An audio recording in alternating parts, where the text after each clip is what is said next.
I'm going to say this. This may be the most outrageous statement, but I think that by the middle of the season, people listening to the Dolphin games on the radio are going to be begging for the Mo Man back. That's how.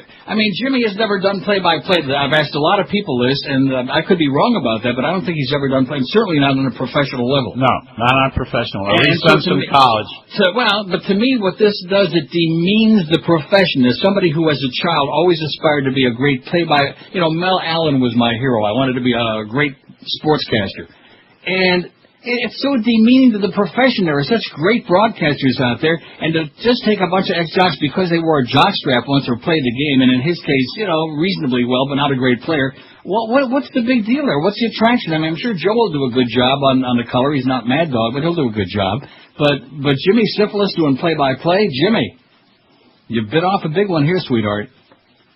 Well, I don't know. Will you be listening? No. Will you? Probably not. In fact, George took a poll on that yesterday. Where's the result of that poll? You want to hear it about how? This is right up your alley. How often do you listen to Dolphin games on the radio? Yeah, not as much as you used to. 1,125 votes. Never 555. That's just under half right there. Never listen on the radio. Less than half the time, 299. So if you add those two together, you got 77%. Sure. More than half the time, finding games on television. Always 86, and about half the time 84. So only 7.5% always listen on the radio, and I think that number is going to go down real fast, just like the Dolphin organization. That's why, the real mistake isn't who the announcers are. The real mistake was paying $4.5 million for the rights. Well, it's going to be a bad combination. The losing franchise. They'll be hemorrhaging money from the beginning. They're never going to make that revenue back, number two. And number three, they're putting on especially in Jimmy's case, inexperienced broadcasters. Well, I wish them well. Broadcasters. Oh, yeah. Well, they're two very nice people, and yes, I hope they are. I would well. agree with that wholeheartedly. Yeah, Jimmy's a great guy, and so is Joe. Yeah. But it's not personal, it's business, you know what I'm saying? We'll have to listen and see. Well, you go ahead and you listen, and I'll... No, I won't be doing that. I guess I should have said they'll have to listen. I'm busy. Yeah. Well, that's right. You're going to be working some other games every week. So. Yeah. So it doesn't affect me. And, of course, I'm out of touch. I'm very far away and out of touch, thank God. You know how many Dolphin games I've listened to on the radio in the last 10 years? About 30, man. Probably none. Maybe 5. Yeah. That's about it. I think our friend Mo is going to be salivating like a grasshopper rubbing its legs together. Isn't he doing games for some radio network someplace? Yes. You been watching Sirius Stock? No. It's jumping. Dropping? No. Zooming? Based on what? I don't know. Based on hype, because I just minutes ago, it's funny you mentioned that. I just read a thing off Radio and Records website. Yeah. And just ripping them an ass and saying that they're not going to amount to much of anything. All this hype about satellite radio. I'm going to say it again. People aren't going to pay for something they can already get for free. Yeah. If they want to hear music, they can pop CDs in and hear whatever the hell they want. And if they want to hear... people like that other satellite network. XM? Yeah. Between the two of them, they're not going to make much of a blip. I said that 5 years ago, and I still say that. Not that I wouldn't have liked to have gotten on that Sirius thing. That would have been great. Yeah. But the Beasleys pissed off Howard Stern, and that was the end of that. They have a way, Yep.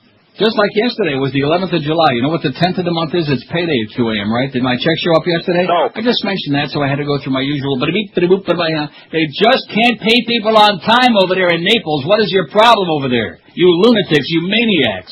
Can you have direct deposit? No, I can't get that because I'm like a mini corporation, like a little fat corporation, so I can't do that. See, I have that with ESPN, and they do that. Yeah. Well, yeah, but that's ESPN. They actually pay people. Yeah, but I have a corporation. Right. They pay the corporation. And they direct deposit? Yes. Well, so in other words, that's a lie, it sounds like to me. Oh, total. I don't want to create trouble. I'm glad you did. I'm glad you told me that, because I've always been told, they can't do that because you're a corporation. I'm a corporation, and ESPN has been paying me for years that way. Well, you know something? Then the Beasleys are, as usual, tooting through their... Rectum. Yeah. So we're going to, I'll get on that pronto. I'm glad you told me. See, I'm useful in some ways. Today you've been, that alone gets you several brownie points.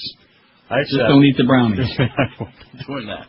Well, listen, have a great day. It's nice to be in touch again briefly. And you, I miss you, but you're here a couple of times a week. That's good. I had a great week last week. And by the way, the Wynn Hotel, people are complaining about it. Why is that?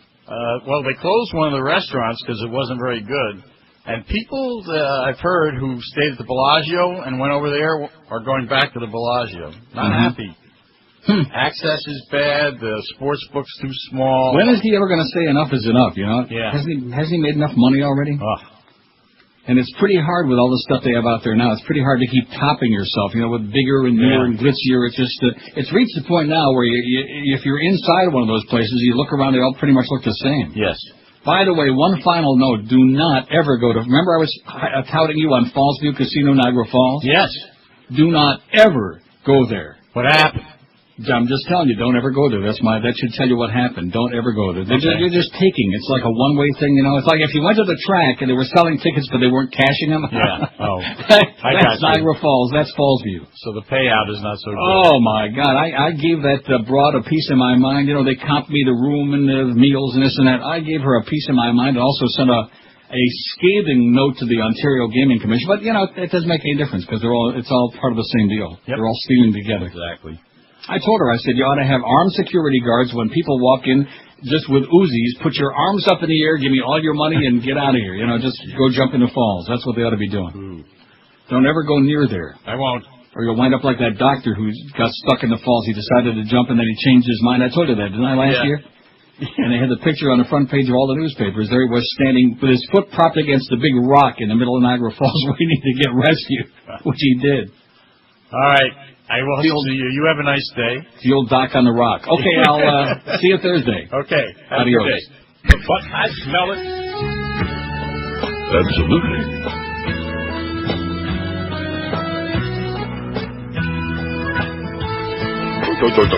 When Bill O'Reilly's dialing, sure he isn't wearing pants.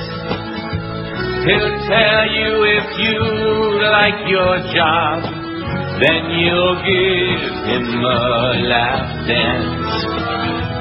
And if you tell O'Reilly you're not looking to be kissed, he'll sue the pants right off you and call you an extortionist. You failed. All the factors fair and balanced, but not when he calls at night. He's looking for a lassie who likes it a little to the right. Rectum. When Bill O'Reilly's horny, sure it ain't a no-spin zone.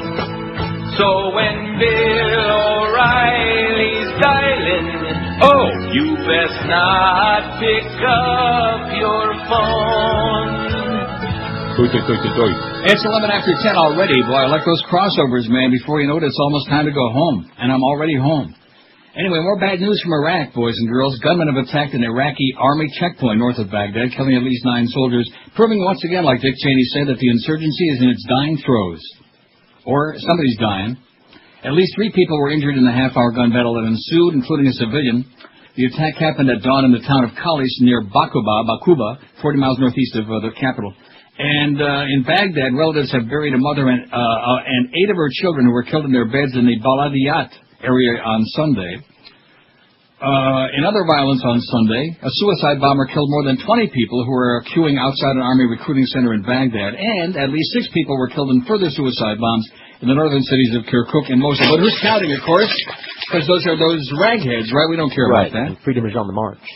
Everything is going really just fine as GI wine, and nobody really cares. 4 bombs exploded today near a power plant in the Basque region of Madrid after a warning from the separatist group ETA, but there were no casualties. It's those damn bastard separatists against in Spain. So this is not related to the London bombing and the trains and the Cube. This is a whole different ball of wax. Well, we got to do a break already. 10:13 at 560 WQM. Let's take a look at that schedule for today. It's Tuesday, July 12th. We got Mo with David at 2. But proving that nothing is perfect in the summertime, we got Geldy again from 4 to 7, 3 hours of that. Squeak your way home in traffic, man. And then we got Curtis 7 to 8, followed by the 76 All-Star Baseball game. Any interest? No. And then Eddie K after that. For years, Armstrong Ford of Homestead has always treated everybody like family. They want to extend an offer to you to join their family. Ford has just announced their Ford Family Plan. And right now at Armstrong Ford of Homestead, you can buy a vehicle at employee discount prices. That's right now through July 31st. Armstrong Ford of Homestead gives you the same great pricing that every Ford Motor Company employee and their families get. Not only do you get employee family pricing, you also get Armstrong Ford's exclusive Tires and Batteries for Life program, too. And for a limited time, with any new car purchase, you get a color TV free. So what are you waiting for? Pick up that phone right now and call 305-247-5112 and ask for David Rich. You won't get a better deal on a Ford anyplace else. No bait and switch, no phony deals. And this fantastic offer is only available to Armstrong Ford of Homestead, where they always treat you like family. They're proud to be locally owned and operated. Vice President and General Manager David Rich says, bring your family to meet our family. Armstrong Ford of Homestead, they're at US 1 at Southwest 307th Street, 20 minutes south of the 836. Check them on the web at armstrongcars.com, and then give David a call at 305-247-5112 and ask him about the Ford Family Plan today. Drive a little extra and save yourself thousands at Armstrong Ford of Homestead. When it comes to sports, we're the authority. Sports Radio 560, QAM. Oh, were you drudge packing? Coming up tonight on Inside the Behind, the True Hollywood Celebrity Music Biography Profile Story. They were the go-to bands for the sounds of the mid to late 1990s. They were either Third Eye Blind, Smash Mouth, or Gin Blossoms.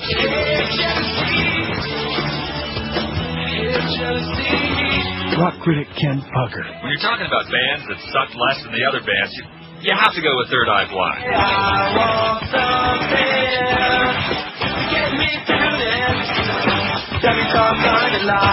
Or Gin Blossoms.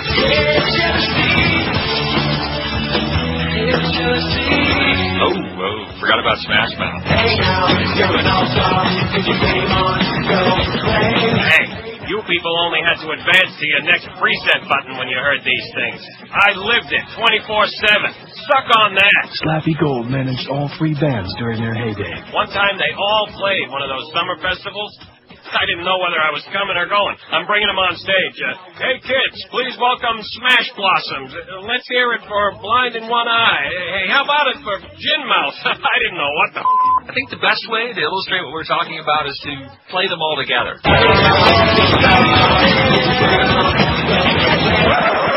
See? Hard to tell which one sucks less. Either Third Eye Blind, or Smash Mouth, or Gin Blossoms. They were as great as not bad gets. It's a big, juicy, sopping wet liquid show business. Tonight on Inside the Behind. In other words, they all suck. Absolutely. It's what I think he's trying to say. 10:19 at QAM. How often do you listen to the Dolphin games on the radio? George asked yesterday. For those who missed my reading of the poll when the crossover, you think anybody missed it? No, everyone heard it. But it's worth reading it again. Yes, it is. 1,125 votes, never 555. Nearly half the people never listen on the radio. Why would they? The games are on television, dummy. Right. That was the point I was trying to get to. And, of course, when Mad Dog was on there, then there was a special reason to listen because they wanted to hear him. And, of course, Mo had, don't kid yourself, he has his following. Right. Less than half the time, 299. More than half the time, 101. Always 86, and about half the time, 84. So a fairly paltry percentage of people listening, especially for $4.5 million a year for the rights. So good luck to you guys down the street, because you'll need it, especially with Jimmy Cefalo doing those games. I still can't get over it. This isn't the kind of a job where you just pick somebody off the street. Oh, you used to play the game. Well, good. Here you're you're a play-by-play guy. It just can't do it. It doesn't matter. Okay. Well, I think it fits right in with the denigration, the dissolution of the organization. Right. I think that's what's going on. I think we got rid of them. They got rid of us just at the right time, however you want to look at it. Okay, here's the poll we sneaked in here this morning. Only 81 votes. I'm going to tell you something, seriously. I may rant and rave for 4 hours today about this website thing. I mean, granted, long before we ever had a website, we had a radio show, did just fine, and then we had the website and the radio show still doing fine. But it's shocking to me, which shows you what a stupid old fart I am. I'm a moron. I'm an idiot, Absolutely. Well, I knew he'd agree. No, man, first, I always talk about the fact I'm not going to delude myself into thinking that we're going to change the world, especially on one little radio station in some horseball, South Florida, which is best known for mosquitoes and hurricanes. But, my God, you desperados out there, guess what? There's more nudity on the internet, or at least right now there still is. It's going to be disappearing pretty fast. While supplies last. It's just all over the place. The idea that we've lost, I would say, 60%. See, when I first started, I thought, well, it's getting close to the 4th of July and it's holidays, and it hasn't come back. It hasn't come back, and it's not going to come back because about 60%, maybe 70% of our response on the website every day was for the beaded curtain. I already told you when Rimmer called me 10 days ago. Oh, what happened to your beaded curtain girl? People that I wouldn't even believe were ever on our website. One of my accountant guys calls me, oh, what happened to that beaded curtain, Neil? Are you people really that desperate? Yes. Jesus Christ! Him too. He's probably checking it out. Who has the most ridiculous headgear? Good segue. 81 votes is all we had. I sneaked that in there for like about an hour and a half. Muslims, and of course they're the target du jour. Let's pick on them schmata heads, man. They're turbans and burqas and that stuff. 34. Catholic bishops with the red beanies. 10. You got to admit though they're fashionable. They stole the idea from the Jews and then they spruced it up a little bit. Sure. Rednecks with them baseball caps. 9. Like I've always told you, I like the rednecks that something exciting happens like in a ball game or whatever, and they pick the cap up and they put it back on their head. I don't know what that means. Like, holy cow, you know? They flip their lid. Is that what that is? Sure. The Hasidim with those big hats, 8, and boy, do they smell good in the summertime or what? No. Cowboys with the cowboy hats, 8. They just watch too many Tom Mix and Roy Rogers movies, that's all. Who? Orthodox Jews with a skull cap, 7. I saw a kid walking down the street the other day, about 20 years old, not a bad-looking kid, but he had a yarmulke on, a kippah, whatever the hell they call it. And I thought to myself, oh, why are you doing this? What is wrong with you? Brainwashed? Of course, the answer is obviously yes. Indians with those turbans. Now, I get confused. Was I right in this? Is it the India people or is it the Paki people? Pakis don't wear turbans, do they? If they're Muslims, yes. Some kinds of Muslims. No. Indians do not. Indians are not Muslims. No, they're not. They don't wear turbans. You're wrong. In the olden days, the Indian cab drivers here all wear turbans, okay? They're not Muslims. They're not Muslims. Listen. Some Indians are. Remember, that's why Pakistan exists in the first place. Remember? It sprung out of India. Well, I just know they hate each other like poison. Anyway, 3 for that. Amish with those silly big hats, too, and none for hockey players or football players. That would be sacrilegious to be picking on them jocks. They have to protect themselves. Okay, can I put in a quick death here? Now, I wouldn't even mention her because people always say, oh, you're always talking about dead old celebrities that nobody ever heard of, but she was in the Bickersons, and even you know the Bickersons with Don Amici. Who?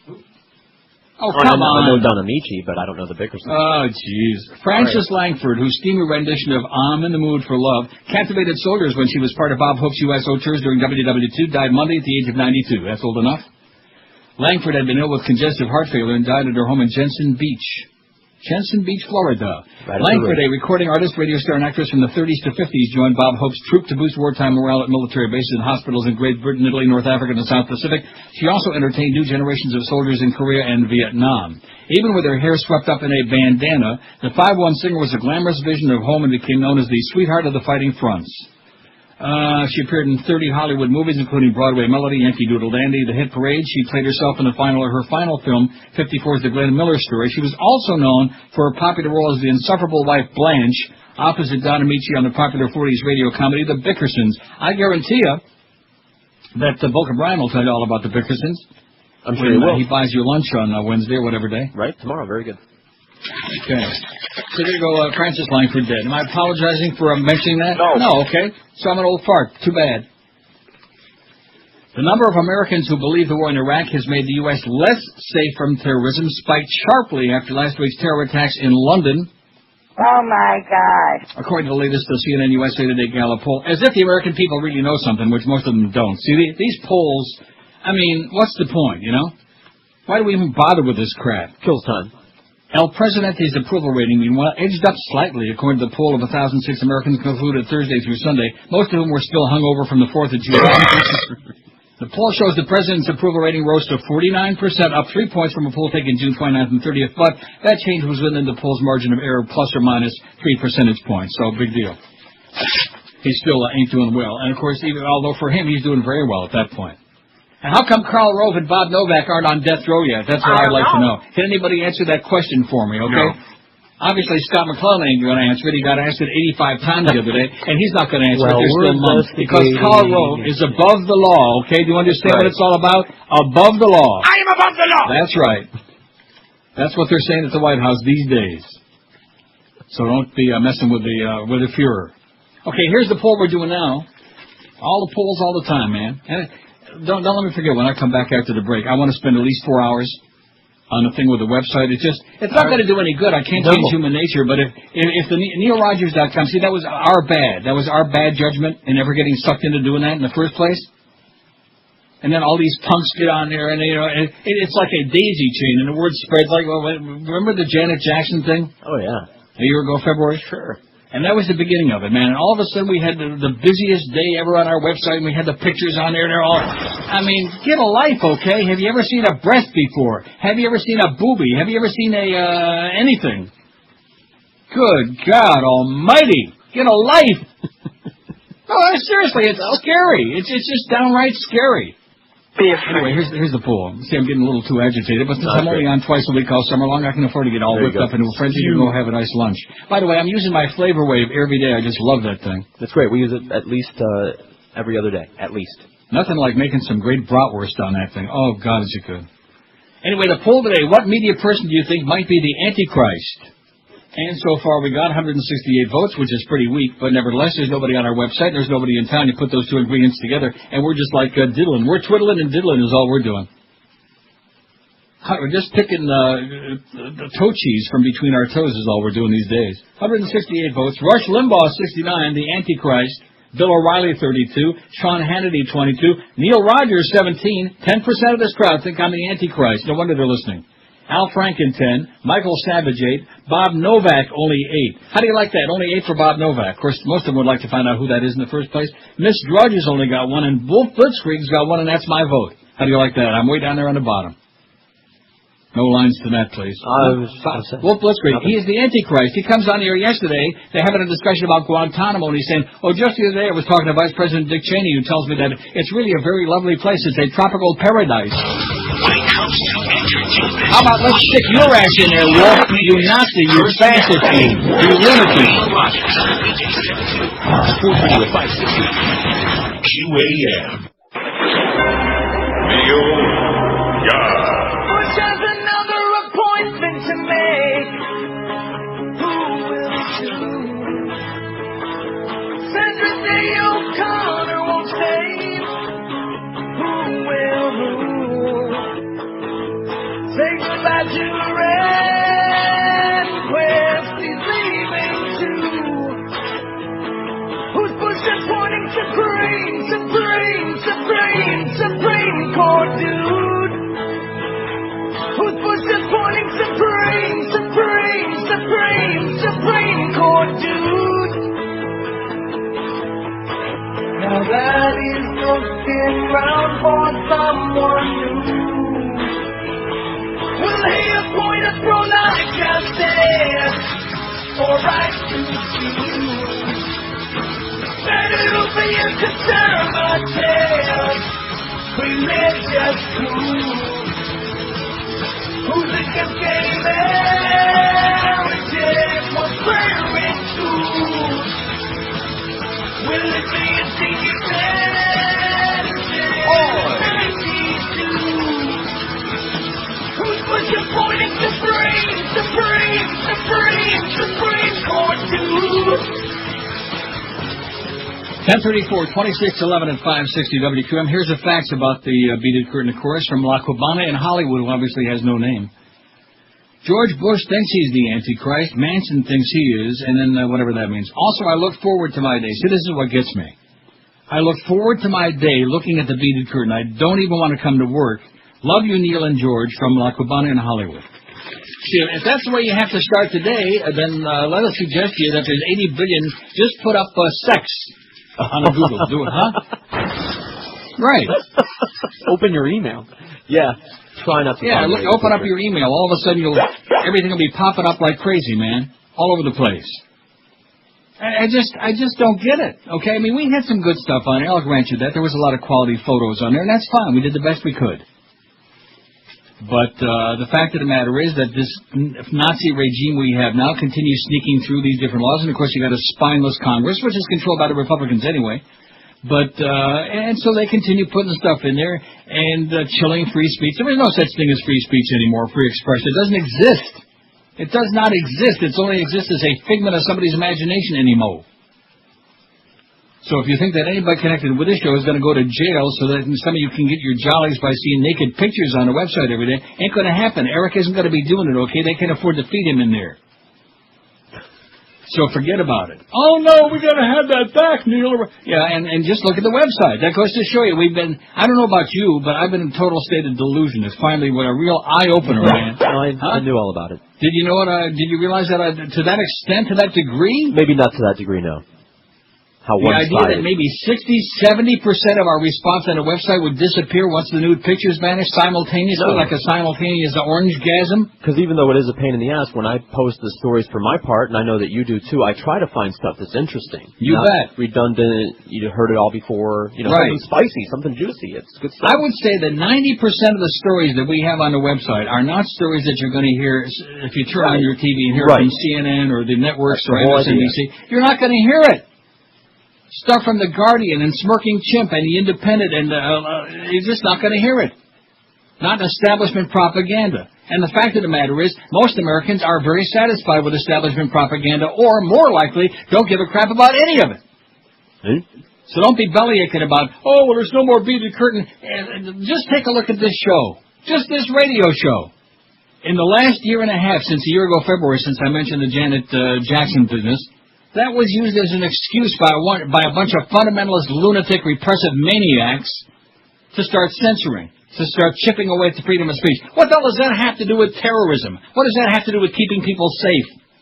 You can't say this, and you can't play fart sounds, and you can't... Look at the number of comedy bits we got here in our computer that we can't even dream of playing anymore. Yeah, it's sad. So just in a year and a half, and the American public sits back like, well, safety, look what happened in London. It ain't happening here again yet. It's got to do with boobs. The American people collectively are so dumb it's scary. And the rest of the world hates America like poison, and the people are too stupid to realize it. Because only 10% of the public's got passports anywhere, so they don't go anywhere. 90% of the people don't ever go anywhere. So how the hell can you know about the rest of the world when you have never been there? The ignorance is just rampant. Here's a perfect story for you. Another one from Chicago. Remember the story about the Virgin Mary under the overpass in Chicago? Sure. Well, they seem to be having an epidemic of Jesus stuff in Chicago. They're extra blessed. Although this one is in East Chicago, Indiana, which is like a real smelly place. City officials have turned off a street light that drew more than 250 people to see a shadow that some say resembles the image of Jesus Christ. Jesus Christ. East Chicago Police Chief Angelo Machuca called an emergency meeting Sunday to recommend the light be turned off in the interest of public safety after nearby residents complained about blocked cars and visitors congregating till 5 o'clock in the morning. Several arrests were made Friday night after a large fight broke out in the area. Well, that Jesus, he always did stir a lot of controversy, you know.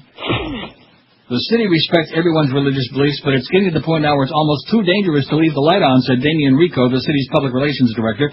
People have flocked to the site since last Wednesday, when a woman first claimed to see the image on the side of a tree. The image is only visible at night when the streetlight near the tree is illuminated. Machuca said, if I were Jesus, I'd sure come back on the side of a tree in East Chicago, Indiana. Why not? Machuca said his department doesn't have the manpower to maintain regular patrols and control the crowd. The light will stay off until we can get some kind of solution, he said. In other words, a.k.a. just like that. When it comes to entertainment, it's Neil Rogers and James. Sports Radio 560, QAM. Lord even loves Neil Rogers. You do not belong in here, you damn crackhead. Go smoke your crack, please. Tonight on ABC, Dancing with the Stars. Once we dragged you on the dance floor, you were like a disco machine. This week, Dancing with Mike Tyson. That's quite charming. Ow! How could you be so careless? Cracking people's skulls. That's my therapy. Stop it! What's wrong with you? I'm stupid. foolish, man. That's one thing I am. I'm a foolish man. You are a total idiot! I need her. Dancing with the Stars. I don't need this crap! I broke my back. He's the epitome of what America has become, you know what? Yeah. It's Mike Tyson land. Although I do like his chicken. 225 votes on the poll. Which media person do you think might be the Antichrist? Rush Limbaugh, 88. 98. Bill O'Reilly, 42. Sean Hannity, 24. Neil Rogers, 21. Al Franken, 14. Bob Novak, 12. Michael Savage, 11. Miss Drudge, he's only got 2. Hey, Matt. You fairy. And Wolf Blitzkrieg still only got my vote. See, the right answer is in last place. That's the correct answer. The other ones are just too obvious. Yeah. The Antichrist, just like Jesus is coming back on the side of a tree in East Chicago, Indiana, and the same here is true with this. Wolf Blitzkrieg, he could be the Antichrist. He just, man, there are more people on CNN that just piss me off, fry my ass, and he's one of them. And, of course, then that Sky Miles O'Brien and that, you notice how cute they are? Oh, yeah. It's the O'Brien twins in the morning. You got Soledad O'Brien and Sky Miles O'Brien. I wouldn't be surprised if they bring back Joe O'Brien if they could dig his ass up. Another story here. Now, how the calls been these, because I'm not on that much no more. Well, we had Jumba and that's a good start, yeah. Let's try one or two. Not too many today, I don't think. We don't have time to mess around. W2AM, hello. Neil. Yes, sir. How you doing? Great. I took your advice. I got out of Florida last week. Good. I was only in Maine, but it was good timing, though. That's good timing. And there's a rock and roll station in Bangor, Maine that played music I hadn't heard in years. Rock solid. WKIT, and the place What is it called? KIT? I think it was WKIT out of Bangor. Mm-hmm. Great music, old Pink Floyd and Stone songs that I hadn't heard played on the radio in 10, 15 years at least. A lot of living, breathing people. But the best part about the hotel had the CBC. Really? At night, at news, I watched the National. I don't know, I can't remember that bald guy's name. Who's the host? Peter Mansbridge. Yes. What a newscast. I mean, yeah. It's like, and I come back to here and there's nothing but CNN and just the same old schlock. A bunch of idiots hyperventilating like Ricky Sanchez during a hurricane. Yeah, but did you see Anderson Cooper and his partner going bonkers over the sign blowing down? Yeah, I saw the whole, you couldn't avoid it. All weekend long they were hyperventilating nonstop. If they got that excited over the administration and the war, maybe we'd be in a better place. Right, exactly. Over Karl Rove and Bob Novak and about the outing of Valerie Plame and the fact people ought to be on death row, maybe somebody would care about it. They were more concerned about that Ramada Inn sign that was blown down. They must have spent 5 hours on that. Although David Gregory gave McClellan a hard time yesterday. I don't know if you caught that. Yeah, there were several of them gave him a hard time. And you know something, that and he, what did he say? He said, we have no comment. I think one of them should just stand up and say, Scott, how do you sleep at night? Exactly. And let it go at that. On a pile of money. And then, of course, we'd probably never see them again, but it would be a ballsy way to go out. Have a great day, Tom. Okay, you too, Neil. Bye. Speaking of the CBC, which you just mentioned, see, we had a good caller. How do you like that, huh, Mr. Smarty Pants? And by the way, George, Jamba? Back at you. So we go to this thing. Now, George watched did you mention anything about it? Yeah, of course. The Passionate Eye. That's a great show. It's on every Sunday night at 10 o'clock. On the CBC, and 2 weeks ago, now they had another good show on last night about Hollywood and the Pentagon and about how the Pentagon first of all, the very concept that the Pentagon has got the gall to want to review the scripts of war movies, it's insanity. And we're supposed to live in a country that's got free speech and free expression? Yeah. And even it showed in the beginning of the show last night a clip from an old Lassie show, where they had there was a crash of a small Army plane, and the Army was PO'd because it implied that the Army's equipment was less than 100% great, and therefore they made them take that part out of the script, censoring Lassie. And, the whole thing about Platoon, any anti-war movies about how they wouldn't give any assistance at all. But, of course, if it was a glowing pro-war that glamorized war and killing, like Top Gun, for example, they gave them everything and then some. Is that Top Gun starring Tom Cruise? But anyway, forget about that one. Forget it. Hey, Tom. You fairy. But anyway, so a week ago Sunday on the Passion Eye, they had the World According to Bush, which Eric did a brilliant job getting on our website. You can click on Part 1 or Part 2. And I went on here, and I was so excited the fact that we had that on there, I might as well be twiddling my toes here. I'm living in a dream world. This last guy, how many days been between calls like that? About 30, man. Somebody that really gives a crap about something. Like I've always said, you do the best you can, you live your life, it's short, enjoy it. But at the same time, Don't bury your head in the sand like a freaking ostrich. And that's the problem with the American people. They have no concept of what the hell is going on.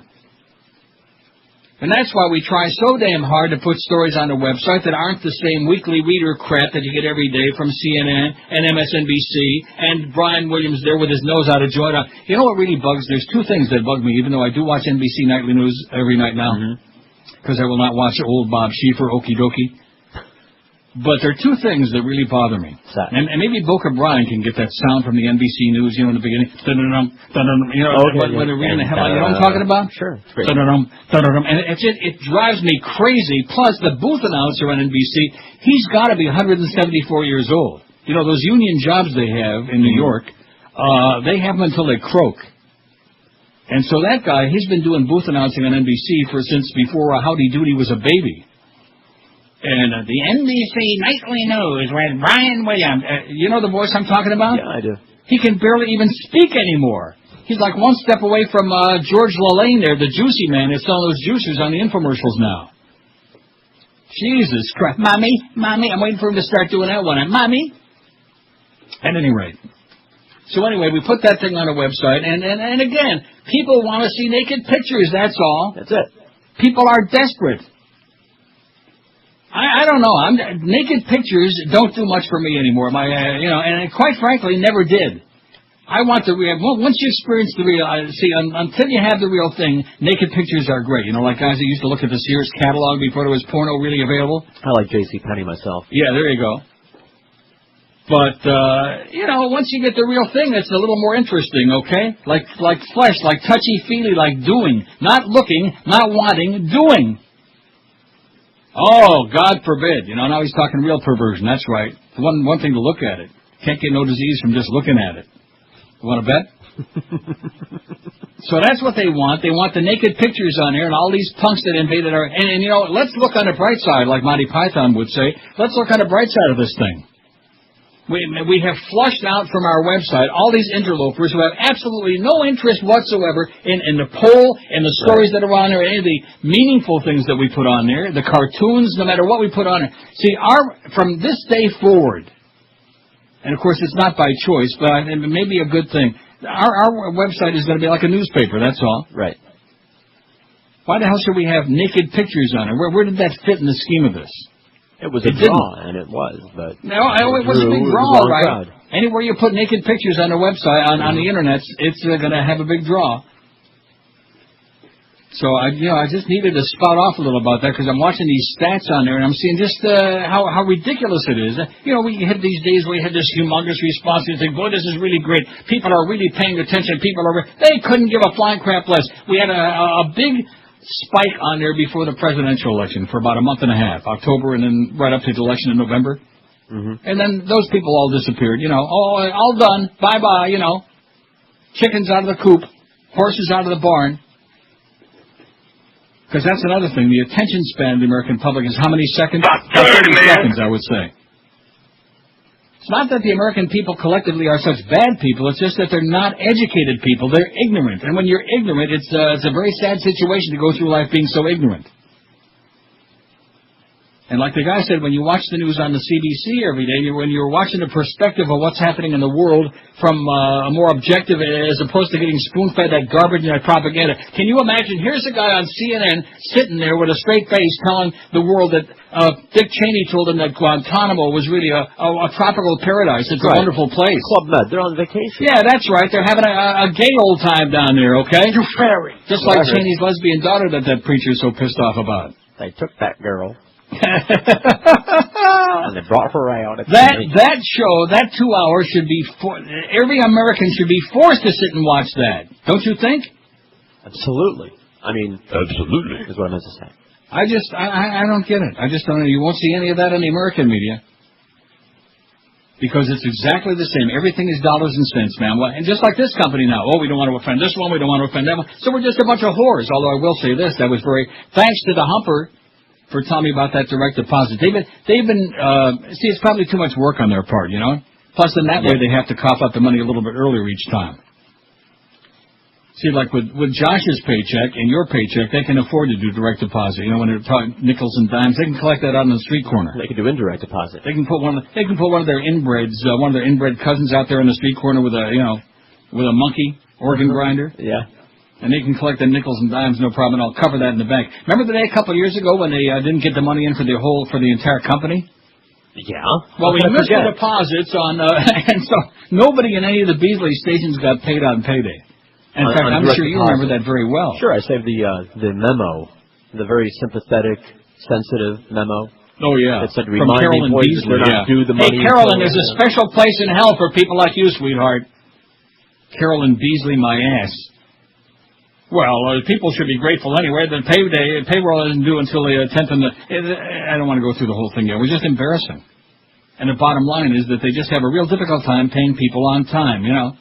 It's got nothing to do with whether you're making $100 or $1,000 or $100,000. It's got nothing to do with the amount. The fact is, when people work for you, payday is payday. It's not like, like if you're working for some little mom and pop drugstore or something, and we had a bad week and we'll have to, that can happen. But really, the bottom line is, guess what we're working for? We're not working for a major, because they're on the stock exchange. They're like a big company. We're working for a mom and pop broadcasting company. That's all. You know it and I know it. Yeah. Mom and pop. That's why we got Joyce in there now. The word Nazi. The word police. Oh, you can't play the fart sounds. You can't do this. You can't do that. She wouldn't know a radio. Let me say it again. She wouldn't know a radio if you stuck it up her ass and twisted the dial as far as it would go. She still wouldn't understand what the hell it's all about. That's Joyce. That's our leader. So anyway, like I said, direct deposit. Now, does that get you paid? You just get the slip 5 days ahead of time, or you actually get the money in the bank? No, you get the money 5 days ahead of time. So in other words, you guys are getting paid 5 days before I am, in this case 6 or 7, all depending on whether my check shows up today. And by the way, I didn't understand that DHL thing, Duff. Yeah, he tells me that he said the courier was going to deliver it. So I thought like a person. No, they handed it over to DHL, so maybe it'll show up, maybe it won't today. Who the hell knows what he's talking about? Of course, if it doesn't, somewhere. I beg your pardon? It might show up somewhere. Yeah, all right. Not necessarily in my house. 10:56, we got the Molmeister. I bet you he might. I don't know if he's going to say something, because if he says it, then it'll sound like sour grapes about Jimmy Cefalo doing the play-by-play. But if I were him, not that he's going to pay any attention to me, I'd be just rubbing my hind legs together. When it comes to sports, we're the authority. That comes Sports Radio 560, Q-Radio. Spread 'em and say cheese.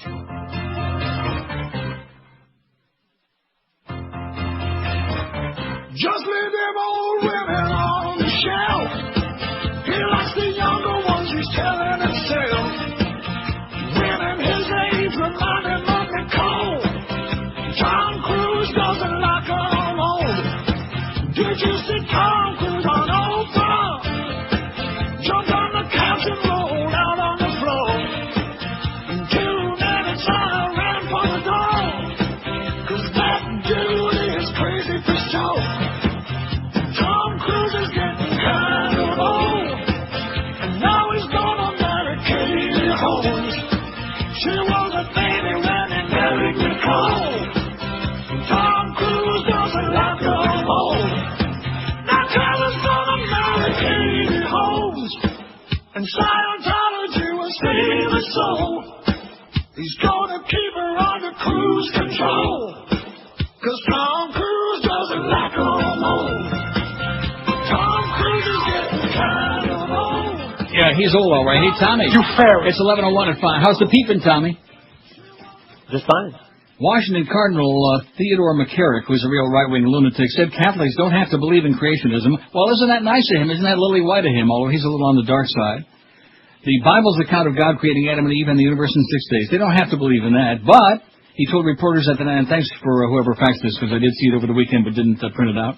McCarrick told reporters at the National Press Club that instead of what he called the beautiful story of Genesis, the ridiculous story of Genesis, Catholics can believe in evolution as long as it's understood to have been guided by God rather than chance. As long as we understand that. Right. The Archbishop of Washington said that was the view of the late Pope John Paul II, which was echoed last week by a leading European cardinal with that funny red beanie. Cardinal McCarrick said the church cannot accept the belief that this is all an accident, but he added that as long as in every understanding of evolution, the hand of God is recognized as being present, we can accept that. That's good enough for us. How do you like that? Thanks, Brian and Pompano Beach, who sent me that. Now, let me ask you this, speaking of that World According to Bush and that Passion Die thing that we went to great time and effort to put on there. Have you had one call, one fax, one anything from anybody who said, I watched it, it was just amazing, it put it right in there for us about that whole, all the lies and the war and all this other crap, and the Bush, this regime of right-wing lying lunatics, not one. Let me think about it. I haven't had one.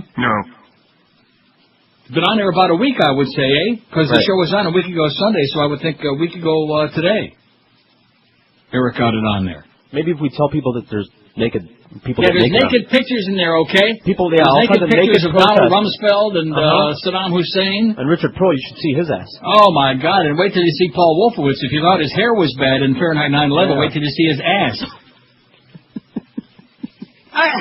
Seriously, where does it begin? Where is there like a kernel? Where is there like a stone that starts like an avalanche, a little something somewhere, you know? And this is a state with this crazy fat-ass governor who waited until the day after the train bombings in London, the Q bombs, and then he said, well, I'm going to drop that whole thing with Michael Schiavo. Yeah, at a time when he knew it wouldn't get like more than 15 seconds of time on the news. Of course, when you come right down to it, what's gotten more time on the news? Karl Rove and Valerie Plame and all this other scandal that's going on right now, which is a million times worse than Monica Gate. This is a federal crime. Outing of a CIA agent. Which has gotten more time, that or the runaway bride? Is it even a contest? No, not even. That or the what you call it in Aruba, the missing tuba in Aruba, that bimbo. Which, by the way, the guy's a crazy guy. That Dutch kid, he's certifiable. They said. But nevertheless, I don't care. I didn't care about the story before, and I still don't care about it. And this is it, spoon-fed crap. And the media decide, what a tremendous diversion this is, man. They've got to be salivating at the White House over this, the way the media just plays right out of their hands. Republicans took aim at Senator Hillary Clinton, Rodham Clinton on Monday. Did you talk about this? No. Oh, nice going, Hillary. I always liked her, you know, that bitch. They took aim at her on Monday for a speech comparing President Bush to Mad Magazine's freckle-faced Alfred E. Newman, What Me Worry Kid. A Republican National Committee official said the former First Lady was part of today's angry and adrift Democratic Party, while a spokesman for one of her potential 2006 Senate rivals said she was guilty of insulting the president. No way. The truth isn't an insult. At a time when President Bush and most elected officials are focused on the security of our nation, Mrs. Clinton seems focused on taking partisan jabs and promoting her presidential campaign, added New York's GOP Chairman Stephen Minerick. Her priorities are clearly out of whack. Clinton's attack on the president came Sunday during a speech in Colorado. You go, Hill. I sometimes feel that Alfred E. Newman is in charge in Washington, Clinton said during the inaugural Aspen Ideas Festival organized by the Aspen Institute, a nonpartisan think tank. The former First Lady drew a laugh from the crowd when she described Bush's attitude toward tough issues with Newman's catchphrase, what, me worry? It wasn't the first time Clinton had likened Bush to the mad kid. In April, she told the New York Daily News reporters and editors, we're in a very dangerous fiscal situation, and this administration is Alfred E. Newman. What, me worry? As Clinton gears up for a Senate re-election race in New York next year and possible White House bid in 2008, her attacks on Bush have become sharper. In her speech Sunday, she accused the president of damaging the economy by overspending while giving tax cuts to the rich, depriving U.S. soldiers of equipment needed to fight the war in Iraq, and cutting funds for scientific research. All sounds real to me. Nice going, Hillary, okay? It's about time. She and Howard Dean are about the only ones that got a big pair. And believe me, from what I hear, she's got a huge pair. Grapes. WQAM, hello. Oh, speaking of grapes, that's what we got to do, a hockey show. I'll call Rimmer. QAM. Not there on line 3. Well, that's the way it goes. WQAM, hello, they're busy. They're so busy that they would waste the time. That's what gets me. 5670560, pound 560 on the Verizon and Singular Wireless line. WQAM, hello. Neil God. Yes, sir. How you doing? I'm very upset about the lack of mainstream media coverage on the Fat Boy. Not Jeff, but Carl. Yeah. I mean, I guess what's disturbing about it is I actually read a report on MSNBC where Rove's lawyer defends him by saying that he actually spoke to the special prosecutor and he's been told that he's not the target. I guess. Yeah, right. Isn't that I great? mean, he's a special prosecutor, but he's giving the possible perpetrator, I guess, the inside scoop on it. Right. I guess that lets you know how independent he is. It's a bunch of caca. Good luck to us, Pally.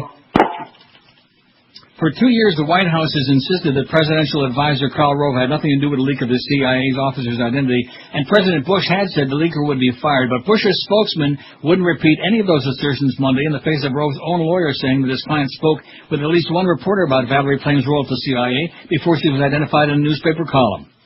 Rove described the woman to a reporter as someone who apparently works at the CIA, according to an email obtained by Newsweek magazine. White House Press Secretary Scott McClellan refused to discuss the matter at 2 news briefings yesterday. He said he wouldn't comment because the leak is the focus of a federal criminal investigation. The prosecutors overseeing the investigation had expressed, see, this is a bunch of crap because they had a meeting, as Joseph Wilson pointed out in that documentary, if any of you would have watched it. They had a meeting at the White House that Dick Cheney got together, and they decided this is the way they were going to retaliate at Joseph Wilson because he wouldn't go along with their phony enriched uranium story. They have days. Yeah, that's right. This is the way they were going to get even with him. Oh, his wife is CIA. Well, let's out her ass. Okay, that'll teach him, put him in his place. That'll put their lives in jeopardy. The prosecutors overseeing the investigation had expressed their preference to us that one way to help the investigation is not to be commenting on it from this podium, McClellan said, in response to a barrage of long overdue questions about Rove and the previous White House denials. He's mum. They got their lips are sealed, okay? And when it's convenient for them, they say nothing, okay? Just like the Nazis, they don't have to tell you anything. Propaganda, that's all you're going to get. Spoon-fed propaganda. WQAM, hello. Yes, Neil. I'm just wondering why the country is not in an outrage about Karl Rove and his doings. I mean, we have an investigation on a guy getting a little BJ action in the office, spent $70 million, and here we send people to war. We have Americans dying every day. It's getting worse by the minute. There was never any weapons of mass destruction. There was never any uranium about this. Is a president who ought to be impeached. This is an advisor of his who ought to be in jail right now. Bob Novak and Judith Miller, although she already is. They both belong in jail. And the public is like this. They're busy worried about nonsense, about garbage. Oh, this president was elected, this re-elected on gay marriage. That's what got the right-wingers out to vote. They could care less about the Iraq situation. They just wanted to deny rights to free people. This is disgusting, and it's getting worse by the minute. Well, it's a kinder, gentler fascism, man. Get used to it. Oh, I'm not used to it. I tell you what, if we have another GOP White House, I might move to Canada. You know, the land of the free. I watched Bill O'Reilly last night to see what he had to say about Karl Rove. Nothing. Not one thing in his talking points. All he talked he's about busy was doing a lot of heavy breathing. Hang in there, pal. I'll see you at the border, okay? We'll check your passaporta. This story I find most amazing. Bomb drill exercise simultaneously occurred as London attacks. Huh. Coincidence? Now, this is from the Al Jazeera website. I just caution you on that. Uh-oh. But it says a consultancy agency with government and police connections was running a drill exercise for an unnamed company which revolved around the London Underground being bombed at the exact same time and locations as was happening in real life on the 7th of July. In a BBC Radio 5 interview, which was aired on that very evening, July 7th, the host interviewed Peter Power, managing director of Visor Consultants, a firm which labels itself as a crisis management advice company, also known as PR firm. Peter Power was a former Scotland Yard official working at one time with the anti-terrorist branch. Peter Power. Kind of like Peter Puck. Visor's managing director told the radio show's host that at the exact same time as the London bombings were taking place, his company was running a 1,000-person-strong exercise drill in which the London Underground was being bombed at the exact same locations at the exact same times as happened in real life. It sounds just like a coincidence to me. And it's got the transcript of the interview right here. The story's on our website. I'm sure it isn't there. It will be. Yeah, it will be as soon as Josh gets around to it, okay? He's got some issues again. He'll get into it. By the way, when you see the size of that check, let me just read just a little bit of, okay? Okay. Peter Power asks, he says, at 9:30 this morning, we were actually running an exercise for a company of over 1,000 people in London based on simultaneous bombs going off precisely at the railway stations where it happened this morning. So I have the hairs on the back of my neck standing up right now. The host says, to get this quite straight, you were running an exercise to see how you would cope with this, and it happened while you're running the exercise? Power answers, precisely, and it was about 9:30 this morning. We planned this for a company, and for obvious reasons, I don't want to reveal their name, but they're listening and they'll know it. And we had a room full of crisis managers for the first time they'd met with, and so 5 minutes we made a pretty rapid decision that this is the real one, and we went through correct drills and activating crisis management procedures to jump from slow time to quick time thinking and so on. The fact that the exercise mirrored the exact locations and times of the bombings goes beyond it to being a coincidence. According to Power, the drill focused around simultaneous bombings. At first, the bombings were thought to have been spread over an hour, but that was later confirmed by police as being wrong, and that, in fact, the bombings were only seconds apart, therefore simultaneous. Well, it goes on. It's on our website. Read it and weep, okay? Or not, because you probably won't, because there's no naked pictures on there anymore. Yeah, you know, I can get all bent out of shape. I can work myself up into a ladder about that. The fact of the matter is, I don't think there's anybody. You and I, we watched that thing. Of course, I saw it on TV the first time. I did watch it again, The World According to Bush, and we put it on there like an exercise. Sure. That's all. Hey, look at this. This is really an eye-opener, okay? This is the stuff that you're jonesing for, that you people keep telling us you're not going to get from your mainstream networks. There it is. You watch it? No. You enjoy it? No. You like it? No. You get anything out of it? No. But where's the naked pictures, Neil? When it comes to sports, we're the authority. Sports Radio 560. QAM. Forward to a worse world. Secondly, we got to make sure the community college system and higher education itself is eliminated to the best extent possible. I'll tell you why. I think colleges are market-oriented places of higher education. They're affordable, they're accessible, and they're able to adjust to the demands of the local economy. That is bad news for America. Now is the time to take on this important task, so that we start getting it right. There is nothing worse in the school system, fully preparing our citizens for the jobs of the future. This nation must never strive for the best and leave behind a better America for our children and grandchildren. God bless. Norman Mailer was right, baby. That's something that says that we got a moron, a dummy, and who appeals to the half of the electorate who are as dumb or dumber than he is. And he's right. Well, here's the facts finally. Okay, we got one. Oh, man. Thank you for the world according to Bush. It says, why is Novak in jail for a long time? We all, yada, yada, yada. Hope Carl will be in the cell next to him, etc., and so on. Thank you both for all you do for us. I'm surprised he doesn't say, but where's the naked pictures? Oh, come on. I'm sure it's implied. Well, no, thank you for the facts, because at least there's somebody who cared enough to send their request and actually obviously did watch the thing. I realize it's 2 hours. I realize it's the middle of the summertime. It's hotter than hell. There's another damn tropical storm on the way and all this stuff, and we just finished with another hurricane. Exactly. It's hotter than hell. It's too hot to be outside, so right. hunker down. They want like, tickle us a little bit. Make us laugh. Tickle us. I'm not going to do it. I'll let you tickle him 3 days a week, okay? I'm pissed off and fired up. I'll go get my tickle stick. I am so sick and tired of the American media, and especially living, when you're living outside of it a little bit and you can look with a different perspective, you realize all you're getting is propaganda, baby. If you're happy with propaganda, if you're happy with getting brainwashed, then just lap it up. Just suck it right up. How's that poll coming? What media person do you think might just be the Antichrist? 299 votes. Look at that. The votes are pouring in on this website one at a time. Holy cow, rat man. One at a time. 302 now. I want you to stop and ask yourself this question. All right, self. For example, on the pool. And I realize it's the middle of dog days, it's the middle of summertime, a lot of people are gone. But nevertheless, what does the pool have to do with the picture, the beaded curtain being there or not? None. You see what I'm saying? So in other words, the fact that the beaded curtain is not there, there's no longer the magnet that we had before. Right. There's only one word I can think of that describes that. Only one that comes close. And you know what the word is? Desperate? Pathetic. Oh, okay. Pathetic. So now it's like we have to start all over again. We have to like wean the audience away from a little bit of flesh on there, which quite frankly, 302 votes. Rush Limbaugh, 125. Bill O'Reilly, 50. Sean Hannity, 34. Neil Rogers, 27. 8.9% of this audience think I'm the Antichrist. Oh man. All right. I made my mark. Al Franken, 23. Bob Novak, 20. Michael Savage, 18. Miss Matt Drudge, he's got 3. Matt! You fairy! You screamer! You flamer! And Wolf Blitzkrieg finally got another one's got 2 votes.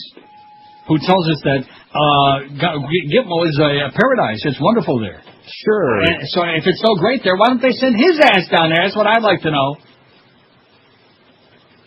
You Nazi bastard, man. I can just see him with those big stormtrooper boots on, you know, and the big belt buckle.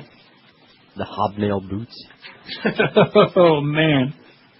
Here's a fax that says, I came up with a way to attract attention to Valerie Plame, Joe Wilson, Karl Rove fiasco. Just published a Vanity Fair photo of Val and Joe on your site. Yeah, here's the URL. Titillating enough to get the mouth breather's attention.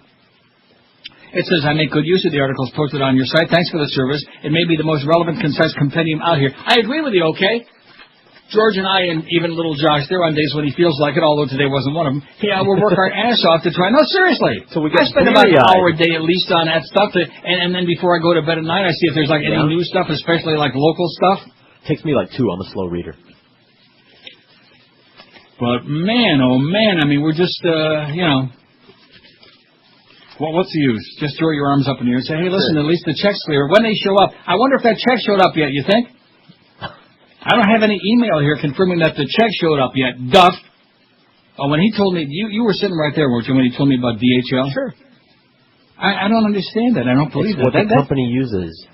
I beg your pardon? It's what this company uses. See, when somebody says to me courier, I'm assuming like, like a private, you know what I'm saying? I know, a guy in a They have courier services where like people are like real living and breathing people as opposed to putting on a truck with 7,000 other packages.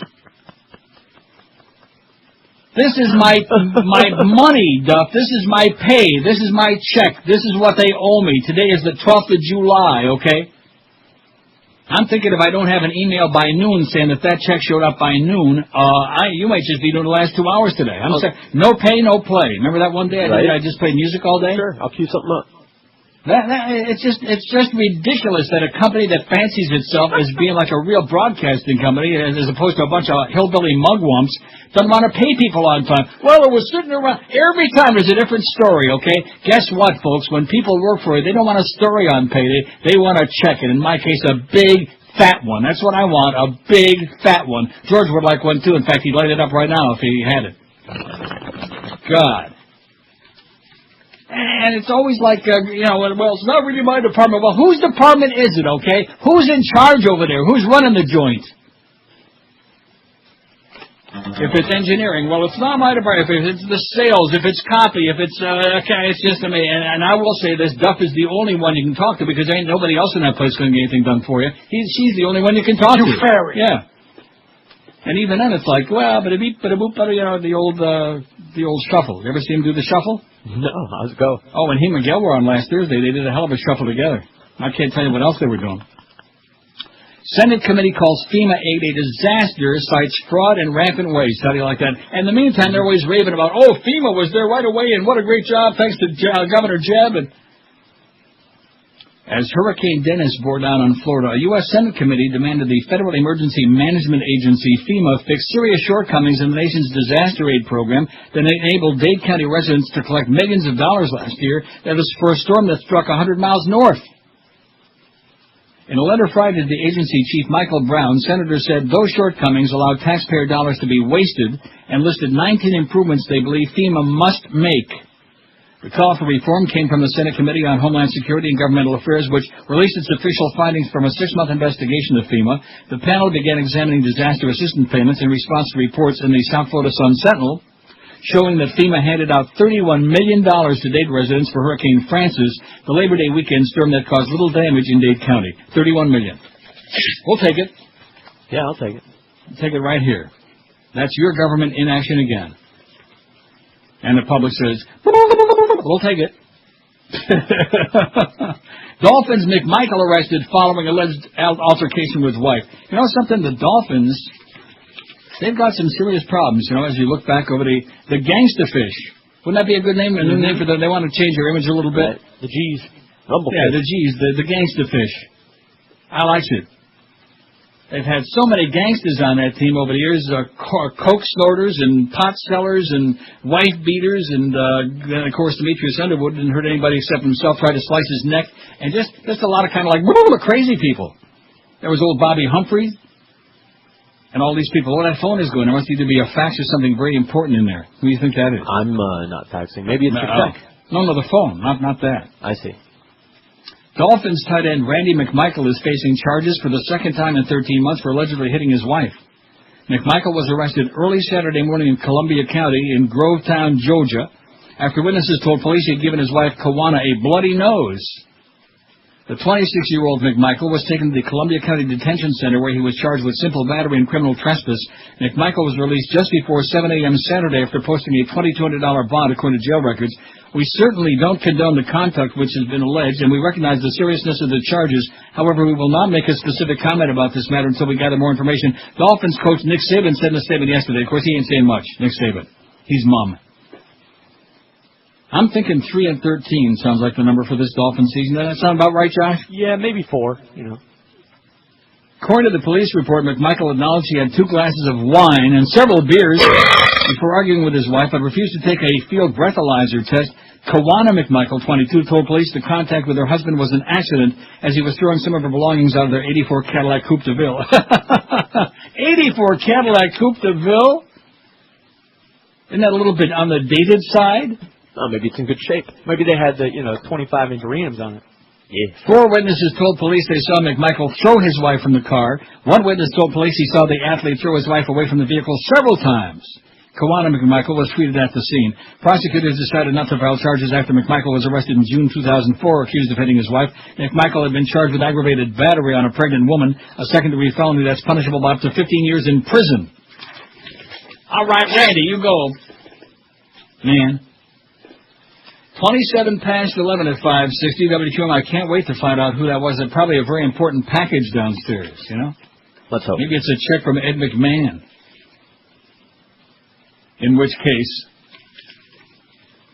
get that music cranked up. Yeah, I got it. Music like... I couldn't sleep at all last night. Did you get a good night's sleep last night? Now, not too many shows actually have music to go with the spots. Were you tossing and turning all night? I couldn't sleep at all last night.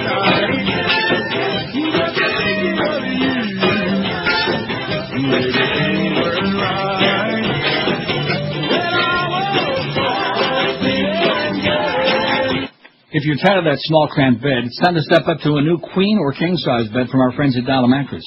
When you call 1-800-MATTRESS, you'll choose from Florida's largest inventory of queen and king-size beds ready for same-day delivery. You choose the date and time in a 2-hour window, 7 days a week between 8 a.m. and 10 p.m., and guess what? They show up when they tell you to, when you want them to.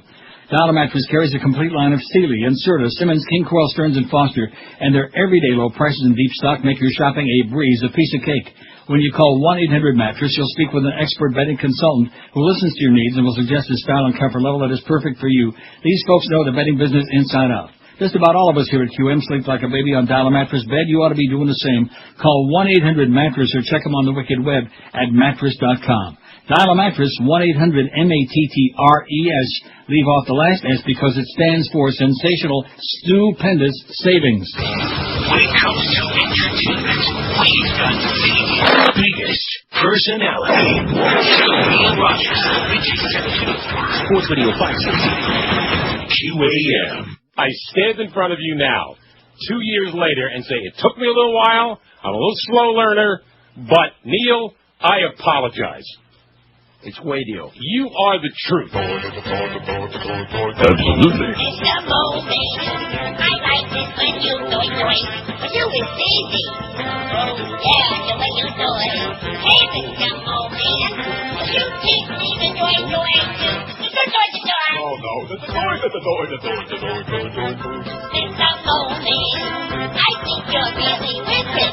You give your guns to ride. And it's not Hey, Mr. Molding, let's try it. 1, 2, 3.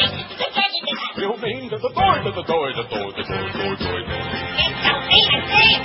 When I use my own good eyes, I know not that Hey, Mr. Bowman, please teach me how to stand it. Hey, Mr. Bowman, you gotta teach me how to go.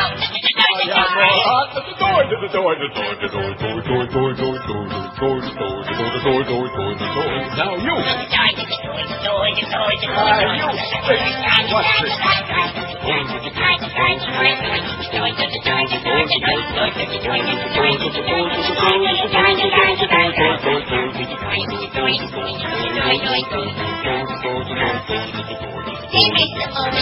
Yes? What does doing mean? I don't know what you're talking about. I ain't never said do. I got the door right here. 27 till noon at 560. The doy man himself, the man who used to wear a doily on his head, he'll be along Mo at 2 o'clock. Isn't that what he used to wear? It looked like one. Lace doily? A ratty old doily. We got Goldie at 4, and we apologize for that. So I have 2 emails now. Now, the phone call, by the way, was something very good. It had nothing to do with my check or anything to do with the show. It was just a good call, some good news. All right. I mean, it just was. Okay. And then even more good news is that my check showed up. Now, I've got 2 emails, one from my house saying that the check showed up at 10:30 this morning, and then one for Duff, who's got her thing in a ringer now. You fair. Just relax, Duff. Thank you very much. You're the man. Did I just get through saying he's the only one you can count on in that joint? We love Now, he says it showed up at 10:27. So I see a discrepancy there between 10:27 and 10:30. Okay? Not to nitpick. No. So the check showed up on the 12th of July. Oh! Let's hear it for Beasley Broadcasting, baby. Can they do it or what, huh? No. They suck. DNA test on a mask and pair of shorts will not convict or exonerate Lionel Taylor charges he robbed a pizza delivery man at gunpoint. I wonder if the pizza delivery man is related to Mr. Moman, you think? It looked a little similar. An allegation that could send the teen back to prison for life. He's just a problem child, And I think we start looking at the mama. He's troubled. No, I'm serious. We ought to look at the mama who's, what does she work for, the FHP? That's right. I'm not too keen on her. No. Prosecutors released 7 pages of documents yesterday detailing the results of forensic tests which were inconclusive. It's not very helpful one way or another as to how to conclude the case, said defense attorney Jim Lewis. There's still a lot of questions about who the robber is. I still believe in Lionel. I don't believe he was the robber. And the question, of course, is, were there anchovies or not? I don't think he'd be eating no anchovies, do you? Who knows? Who eats anchovies anyway? Do you know anybody who likes anchovies on pizza? Never. Josh? I've never met anyone. We ordered them as a larf once, thinking, we didn't really know what we were getting into, and nobody was down with it. Except a cat.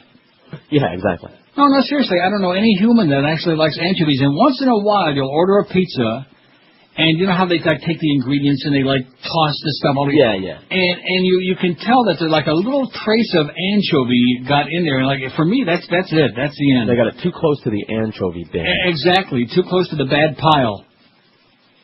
Detectives gathered DNA from 11 objects related to the May holdup, including pizza boxes and a black mask and a pair of maroon shorts. Oh, by the way, speaking of that pizza delivery you guys are going to get on Friday, the answer is no. When you told me that before the show this morning, I don't know what made me angrier, that or Wolf Blitzkrieg telling us about what a lovely place Guantanamo is. I just don't understand people. It's one thing to get used and abused. Just ask Kathy Willis, she'll tell you. Used and abused until finally you feel like you're just like an old piece of shoe leather, like an old sponge. Hey, Neil. Hey, Kathy. Man, why would anybody want to do her? I mean, she had the nastiest complexion, I don't know about you. Yeah, no, she was a modeled ugly bitch. Model. See, it's one thing to be a model, but she was a model with 2 T's. Modeled, like what do they call that? Isn't there a name for that, like impetigo or something? What is that thing where where your skin is like all sun-fried? Yeah, sun-fried. I think they call it sun-fried. Oh, I think she was like fried, son. She had a complexion like cheap ground beef. Working with partial strands of DNA in each sample, the Broward County Sheriff's Office Crime Lab couldn't statistically narrow the results enough to definitely point at Tate or anybody else. DNA gathered from the mask could have belonged to Tate, the 16-year-old defense suspect, or 1 in 6 other men according to the test results. The sample plucked from the maroon shorts could not have belonged to the 16-year-old. However, it could belong to Tate or 1 in our 40 other men. Well, let's just go out there and get 40 other men and see which one of them done it. God. Oh, speaking of who done it, Rochester, my hometown. Who was on TV last night talking about was Don Cherry was on some show getting interviewed, speaking of sour grapes. And he said his favorite city of all the places he ever worked was when he coached in Rochester. How do you like that? Huh. And I thought to myself, boy, he's losing it. Someone urinated in the holy water at a suburban Rochester, New York Catholic church. All right. How do you like that, huh? Must have been Satanists. And I guess the Pope is pretty pissed off. 4 local teens have been charged with that and other vandalism. Monroe County Sheriff's deputy said the teenagers smashed wine bottles against the walls, left bicycle skid marks on the... See, I never should have doubted Duff coming through on that thing, you know what? I'm serious. I don't want to, suck up a little, because that would be very dangerous, but he's the only person we got. That's all we got. Mm-hmm. There's nobody. Who else are you going to go to? The janitor? Who are you going to talk to when something doesn't get done? Because you got a bunch of lunkheads running around in there. Thank God Jen is back. No more vacations, Jen. Back there in accounting, okay? At least she, once in a while, gets it done right. What kind of a way is that to go through life? Every payday having to sit on pins and needles is the check coming through or not, you know? I mean, in your case, does it really make much of a difference? It makes every bit of difference. Right. That's right. In my case, it shouldn't make any difference. But, you don't keep all your money in a checking account, right? Who, me? No, anybody. If you got a brain. What money? Well, all of your money. All the big bucks you got. Are you kidding me? Yeah. All those appearances you used to do and everything? You used to? Being the operative word? All that stuff that Fat Boy was making you on the side? Monroe County Sheriff's deputy said the teenagers smashed wine bottles against the walls, left bicycle skid marks on the carpet, emptied the fire extinguishers, and burned cigarette holes in the St. Pius X church. Damage is estimated at $17,000. Charged are 18-year-old Dan Steckler. Well, the names are not. All are charged with burglary and criminal mischief, both felonies. They were released to their parents. They peed in the holy water, which I say, oh my God, can you imagine if they would have done that in The Exorcist? They did. They'd all probably still be alive today. It was tap water. Remember that? Psych. Oh no, one of the church hated that movie like poison. It was such a mockery, and rightfully so, of all the. I mean, you tell me a religion that's got as many rituals as the Catholic Church, and I'll give you like $45. Well, can you tell me any? No, I don't. I don't know. I mean, everything from the crossing yourself and the holy water and the beads and the Hail Marys, and it never ends. I'd have to go to an Orthodox service, Orthodox Jews, to see if they can compare. They're not even in the same league. Davening and all that. Yeah, that's true. They do have rhythm. And the S&M gear? 5670560, pound 560. Let's get a few calls in here before Mo comes along. Mo's coming up at 2 today, Mo. Now, see, I don't know, because I'm not listening, I'm not paying any attention, and rightfully so. But I'm really curious as to whether he's got something to say about that whole Jimmy Cefalo thing, because yesterday was the big Breathless announcement, and the Sun Sentinel and the Herald, they covered it with a blanket, like it was big news, like it was. And to me, I'd keep it quiet myself.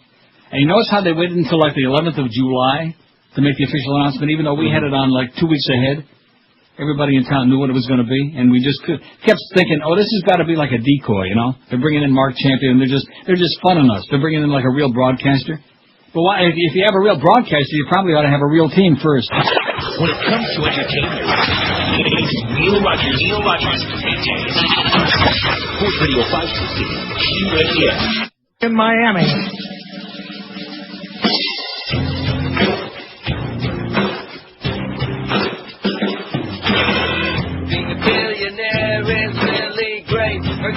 Paris makes porno tapes, reality shows I usually hate.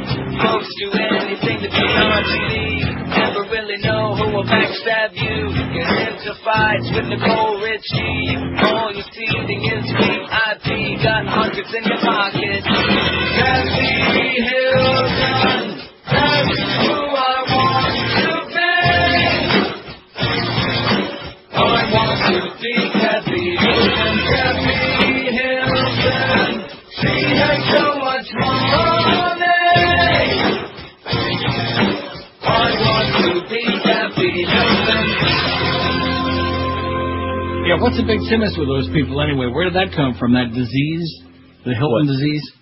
Who cares about those people? They decided they wanted to be famous because. I see. So in other words, they didn't have enough money. Look at this. The FSU quarterback has got Lyme disease. You see that, Josh? Yeah, sure. That's what they call a drug problem. Really ticks me off. Are you suggesting that an athlete has got a drug problem? No, Lyme disease makes you, claim like you're God and bark like a dog. Oh, that quarterback, the one that was lying in the middle of the road with his nose out of joint? Yeah, Lyme disease. Right. So in other words, you're not buying it. Sounds like a cover-up to me. Yeah, that's only because it's FSU. If it would have been the UM, you'd have been singing. And let me ask you this, by the way, since Hank was talking about baseball this morning, the lack of black players. How many black players are on the Hurricanes team? You talking about the baseball team? Yes. One? One, yeah. Okay. And in the 6 years that I did, I can think of Calvin James was a damn good outfielder and a good hitter. And let's see, who else did we have? We had that kid who played first base was Latino. Most of them who you think are black are actually Latinos. From the Caribbean? Right. I don't know where he was going with that. It's the middle of the summer, like somebody said, and it's kind of boring, and let's get everybody whipped up. But why does everything always have to be a racial thing? I don't see anybody complain there's like 6 white guys in the NBA. What's the big deal, okay? Whoever can play, they play. And I think that this whole business of like holding out, you're going to be a star athlete and make millions to blacks, to young black kids, it's ridiculous. I mean, the chances are 1 in a million that any of those kids are going to wind up, playing whatever their sport is. Why are we going to start screaming about how many pro hockey players there are? How many are there? About 30, man. Speaking of hockey, by the way, let's do a hockey show. What do you say, huh? Tomorrow's a big day, by the way. Remember Rimmer told us it was going to be last Tuesday? Did he? Now they're saying it's going to be tomorrow. Geldy didn't believe me, and he was right. Nice going, Geldy. Geldy be on his floor right after Mo today. About 30, man. You think they're going to be confabulating? Mo and Geldy, boy, do they hate each other like what? Let me ask you this. Who do you think... This is a tough one. In fact, maybe we ought to do a poll on this. Here's a good poll idea for you. Okay. Who do you think there's the greatest hatred between and QAM? In other words, what 2 people do you think have the greatest hate between each other? Isn't that a good question? Sure. There's a poll for tomorrow. I think you should do that one.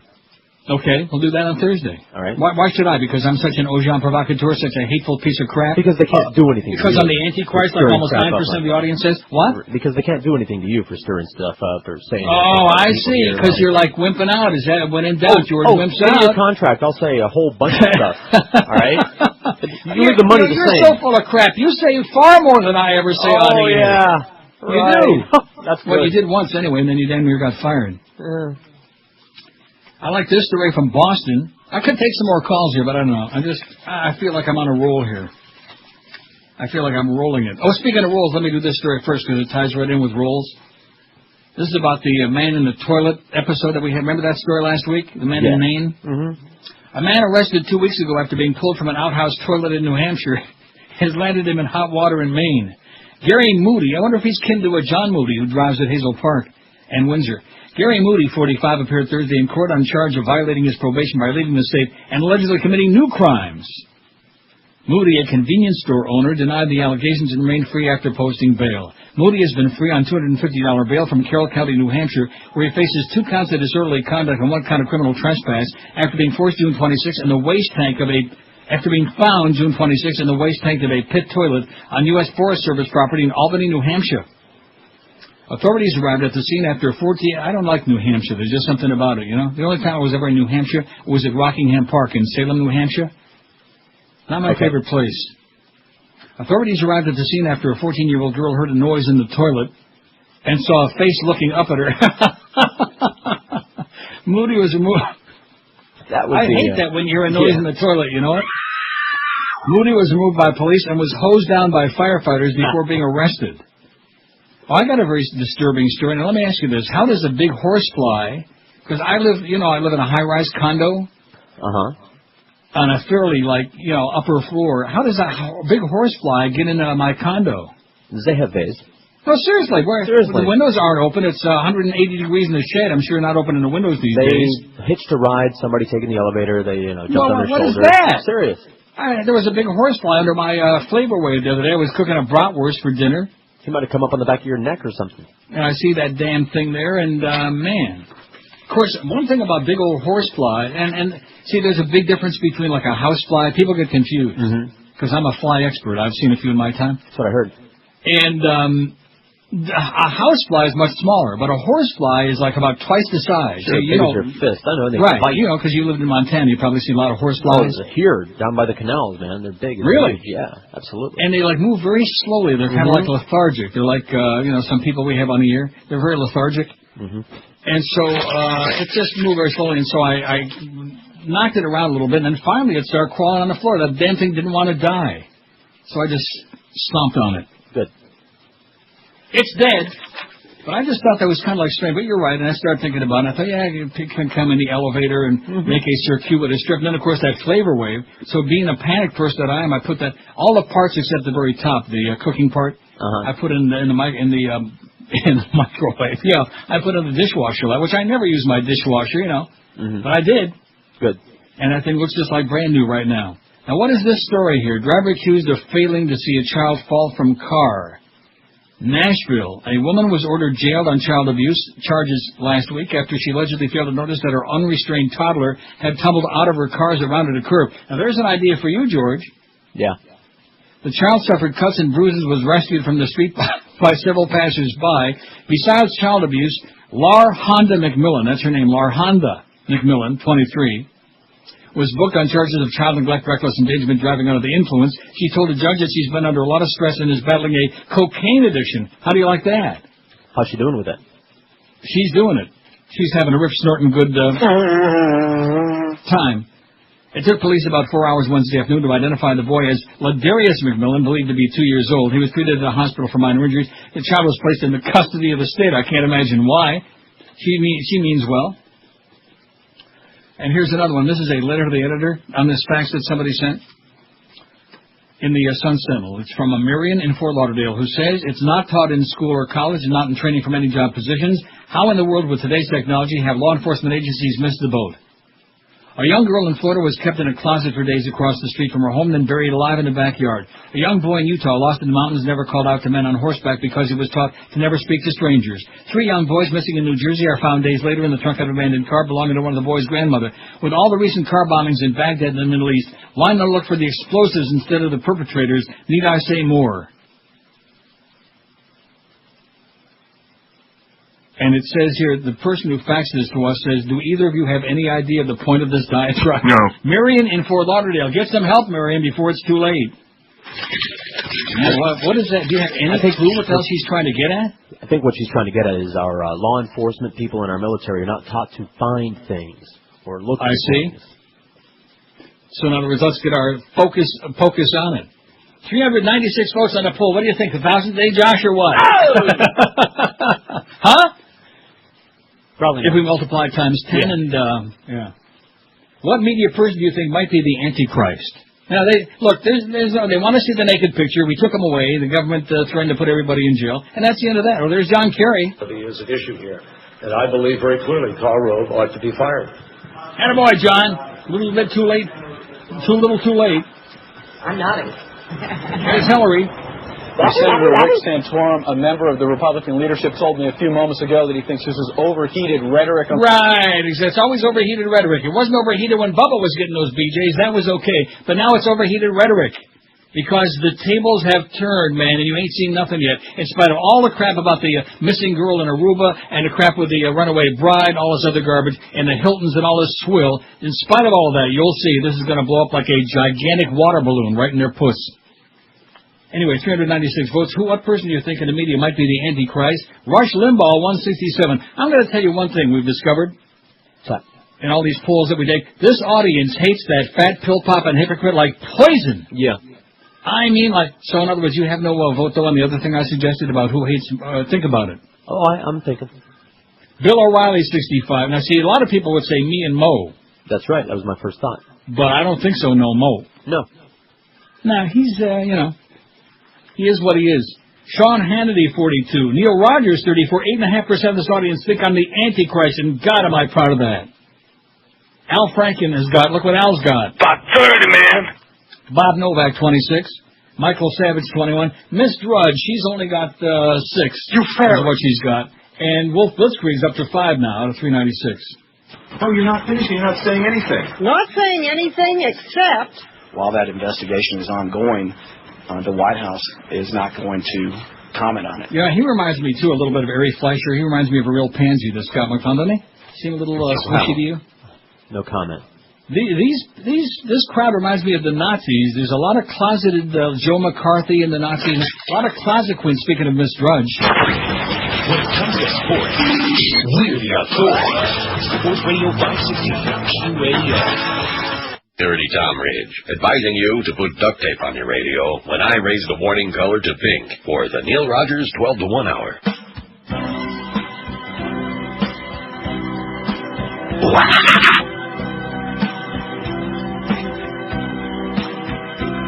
If your career was in decline, things weren't so fine, and you needed extra dimes in your prime now, wouldn't you? Well, I was pretty much out of luck and all washed up. You heard I'm selling CDs at all Starbucks now, didn't you? Well, I don't have much to say about their vanilla double frappe lattes. Well, those same people I used to buy my coffee from are making me a fortune that's unreal. But I lost my appeal with my new Starbucks deal. I feel like such a dope. Starbucks is my new home. Boy, can he belt it out or what? No. Not a chance. 12 noon at 5:60. Happy Tuesday, too. We got Mo Howard, David at 2, Geldy at 4, Curtis at 7. The Major League All-Star Game that everybody's going to be watching on TV, 8 o'clock tonight, followed by the Ed Kaplan Show. Guess who died? Bad news. Good guy died. Who? Bob Shevin.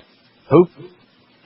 Robert Louis Shevin, the one-time Florida Attorney General and Appeals Court Judge, died last night at his Miami home, surrounded by his family. A longtime Miami resident, University of Miami graduate who ranked second in his class. Shevin, 71, had suffered from cancer of the esophagus for about a year. A formidable political power when the Democrats controlled state politics. Shevin was the favorite to win the 78 race for governor, but lost his party nomination in a surprise upset to then little-known Miami State Senator Bob Graham, who went on to become a governor for 2 terms and then a U.S. Senator. Member of the State House from 64 to 66, followed by a stint in the State Senate 66 to 70. Shevin was elected Attorney General in 71, left the job to run for governor. After leaving politics, he entered private practice. One of his biggest clients was the Miami Dolphins and then owner Joe Robbie. Shevin was instrumental in helping get the facility now known as Dolphins Stadium built in northwestern Dade County. Good guy, Bob Shevin, he's dead. The good people are the dead people, and the miserable bastards like Karl Rove, they're still alive. Oh, an explosion of the shopping mall in Tanya in Israel. How do you like that? Another surprise? Yeah, I'm shocked. When it was crowded with shopping. They hit us, so we hit them back. Here's a fax that says, in reference to yesterday's poll, George left out one important category. There are many of us who only tune into Dolphin games towards the end of blown leads or devastating losses. Why?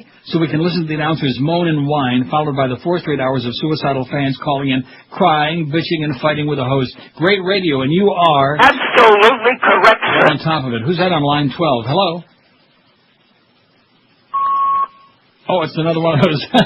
Yeah. See? Oh, see what? I told you that happens. Oh, in other words, it wasn't Dave Johnson? Is that what you're trying to say? Oh, it was, but I was saying, that happened. You are so full of crap. What is it? Yeah, every now and then we get one of those. It's from those pain-in-the-ass people peddling stuff on your fax machine. Mm-hmm. All of those people should die. They should all be dead. I get about maybe one a week. Used to get a whole bunch of them, and then they have a number you call. And if you call like 20 or 30 times, then they finally take your number off that rotation list of theirs. They do. If they feel like it. 5670560, pound 560 in the Verizon Singular Wireless line. Let's get these phones going. Let's hear from all the people who watched the... We had one fax. Yeah. The passionate eye thing that we put on there. I was so excited when Eric got that thing up and the show too. And this crowd, we might as well be farting into a windstorm. We might as well be peeing into a sand tunnel. We might as well be like whistling Dixie through our rectum, or maybe through a tube. Yeah, one or the other.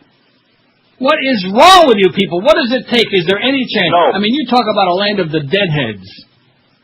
That's Florida, man. Almost 30 years now. About 30, man. I've been puking my guts out. I might as well, like I said, I might as well have been just sitting on the throne squeezing for good reason. What's the point? Same end result. Good paychecks though when they show up. But man, oh man, those Chevets, try to just. It's hopeless. And you want to know why? It's not election time now. See, they can't be bothered with this stuff. And like you said, it's hot and it's humid and the storms every time you turn around. That's right. They can't be bothered with such nonsense, with such insignificant crap. Here's line 9, QAM. Hello. Neil. Yes, sir. Good morning. Buenos dias. Good afternoon. How's Toronto? Great. I know. Listen, a couple things. I just got back from vacation up in Alaska, which was beautiful. But I wanted to share with you a couple things. Number one, Vancouver is another city like Toronto that I think you would thoroughly enjoy if you've never been there. No. Beautiful, beautiful city. I'll take your word for it. And talking about home security and what a farce it is, homeland security. Yeah.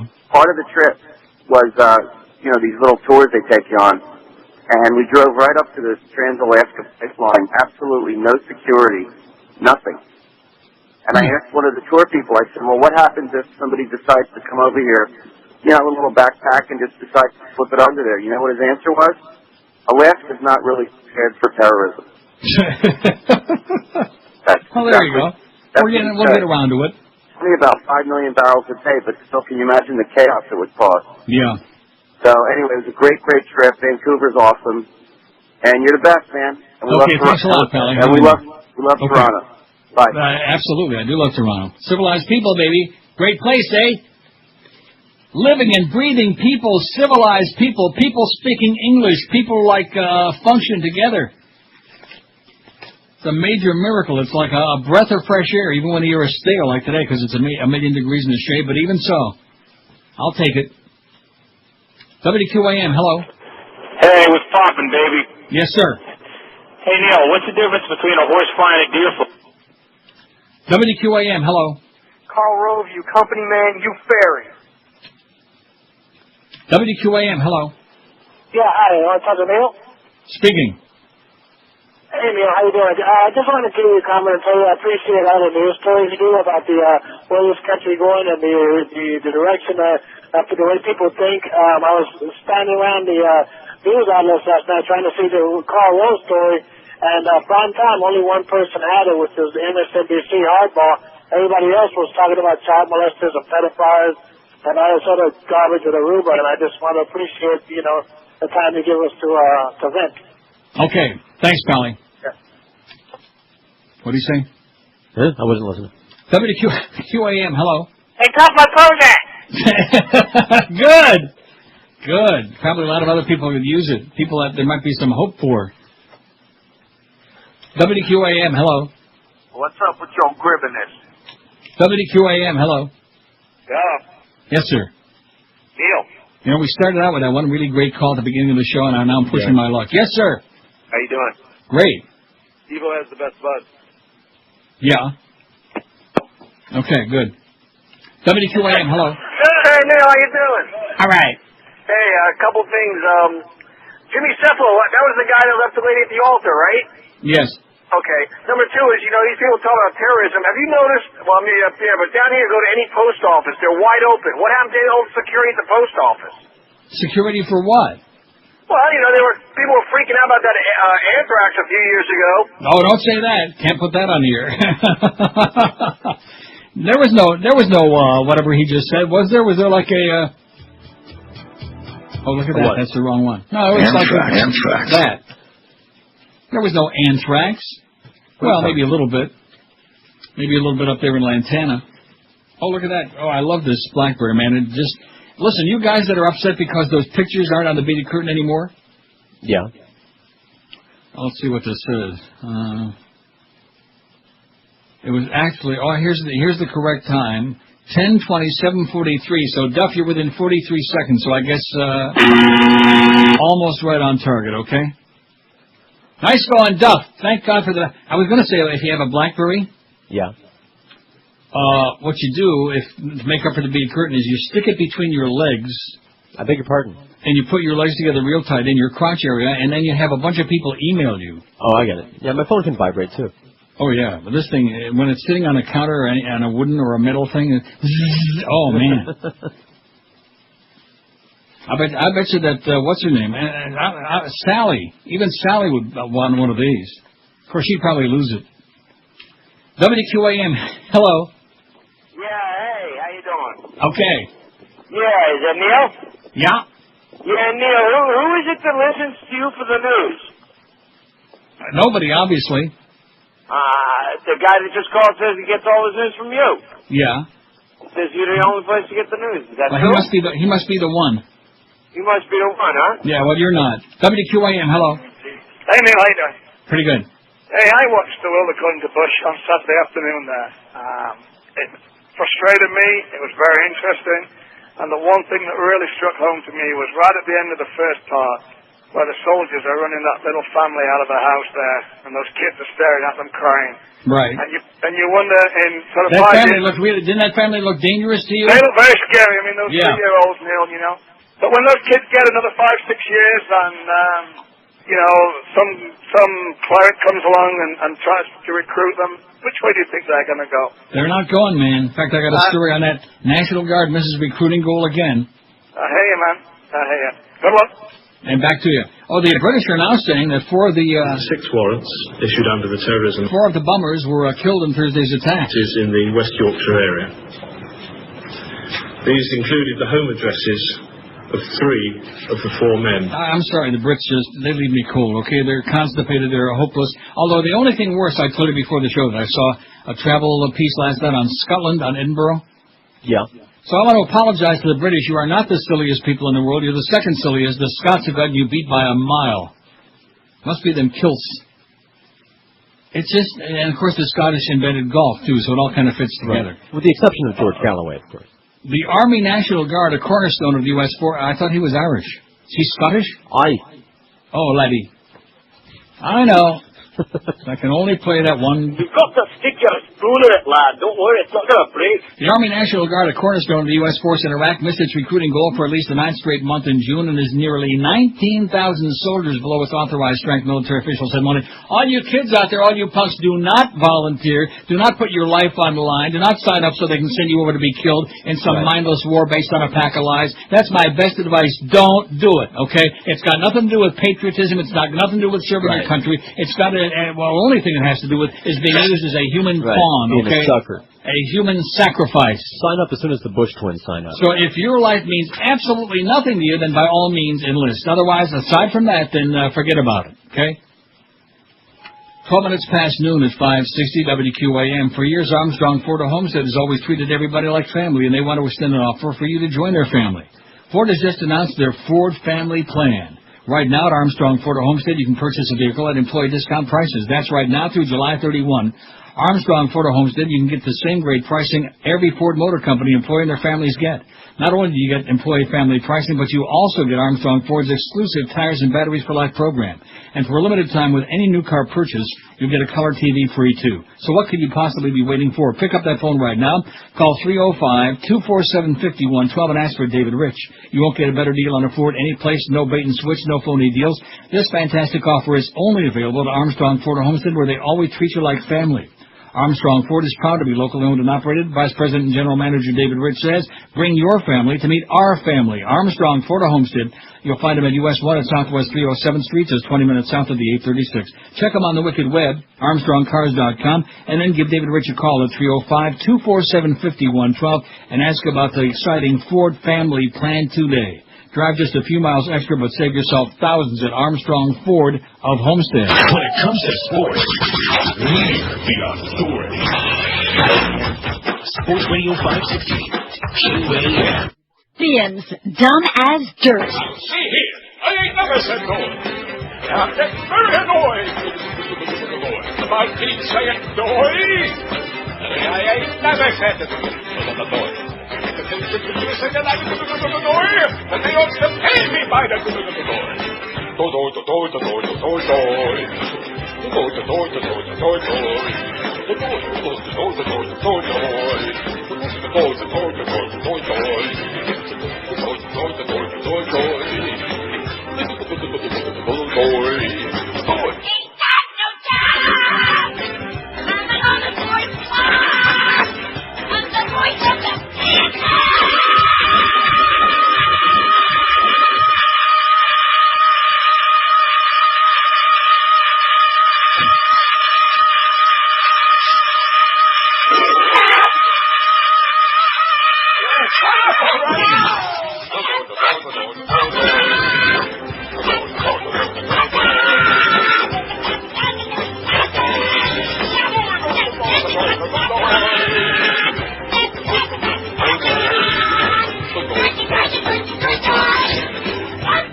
12:17 at QM. Here's what the BBC is saying now. That this was very much a criminal investigation, and he said, urging that there should be no community retaliation, no one should smear or stigmatize any community, he appealed. Yeah. Now, that's where we are at the moment. We know that there have been at least 2,000 contacts of valuable information, as the Assistant Commissioner said, and 2,500 closed-circuit television tapes are now being studied. At least three assassins, whatever the hell they were, including the bomber, were killed in one of the explosions. Okay. Now, didn't they tell us that... See, they told so many different stories about that thing. Didn't they say that there were timers on the devices and that they were left in bags on the bus? Or maybe it was bad timing on that bomber's part. I see. This story you just faxed me, this is enough to make me... Now, let's see. What's the other one here? Lord's Holy Water? Oh, I don't want to read about that. That's just too ridiculous. And now here's something with a little more meat on it. Likening Terry Schiavo to St. Teresa, the Little Flower, the Reverend Michael Beers hinted that Schiavo, too, could be canonized. Let's hear it for Terry and her... Yeah. See, I knew that would come in handy. The Dean of Ave Maria University, this is over in Naples, okay? The Dean of Ave Maria's undergraduate theology program, Beers was shepherding Schiavo's parents, Bob and Mary Schindler, and brother Bobby Schindler, through a Friday morning announcement that a new scholarship would be set up in Schiavo's name. The... scholarship. That's bad, isn't it? Yeah, do it again. But you did it. Schiavo lost her ability to function, yada, yada, yada. He said Terry would not have wanted to keep her, the Schindlers did this. Friday, the Reverend Joseph Fessio, AMU Provost. What is a provost? I've been asking you that for 100 years. Nobody can. What is that? You're asking me that? I remember Claude Provo used to play for the Montreal Canadiens. I'll look it up. What is a provost? Provost. What is that? I don't know. Came in a very skilled player. I think very few players come into the league at his age from junior. Well, there's Mario. Let's do some hockey stuff. What do you say, huh? Hey, driving the audience away.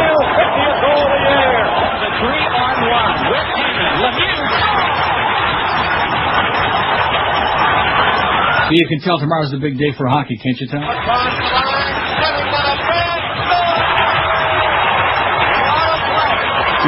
Tell me what a provost is, Josh. I beg your pardon? Josh has the answer here. It is a high-ranking university administrator. There you go. Whatever that means. Yeah, like a dean, but not as good.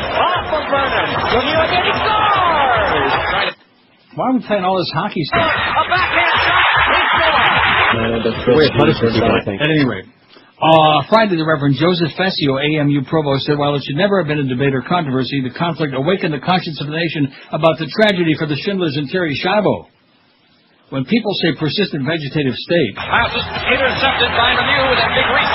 Here's Lemieux getting loose, cutting it on goal, and he scores! A marvelous Who the hell was that? That was pretty weak. When people say persistent vegetative state, you see this smiling young woman, isn't that what it is? Fessio asked rhetorically. Huh? What does that mean? Do you understand that? No, I don't. Consequently, AMU faculty members want to work with the Schindlers and their family foundation to help promote a respect for life and help other families in the same situation. It's the same old crap, you know, it's the right to life crowd.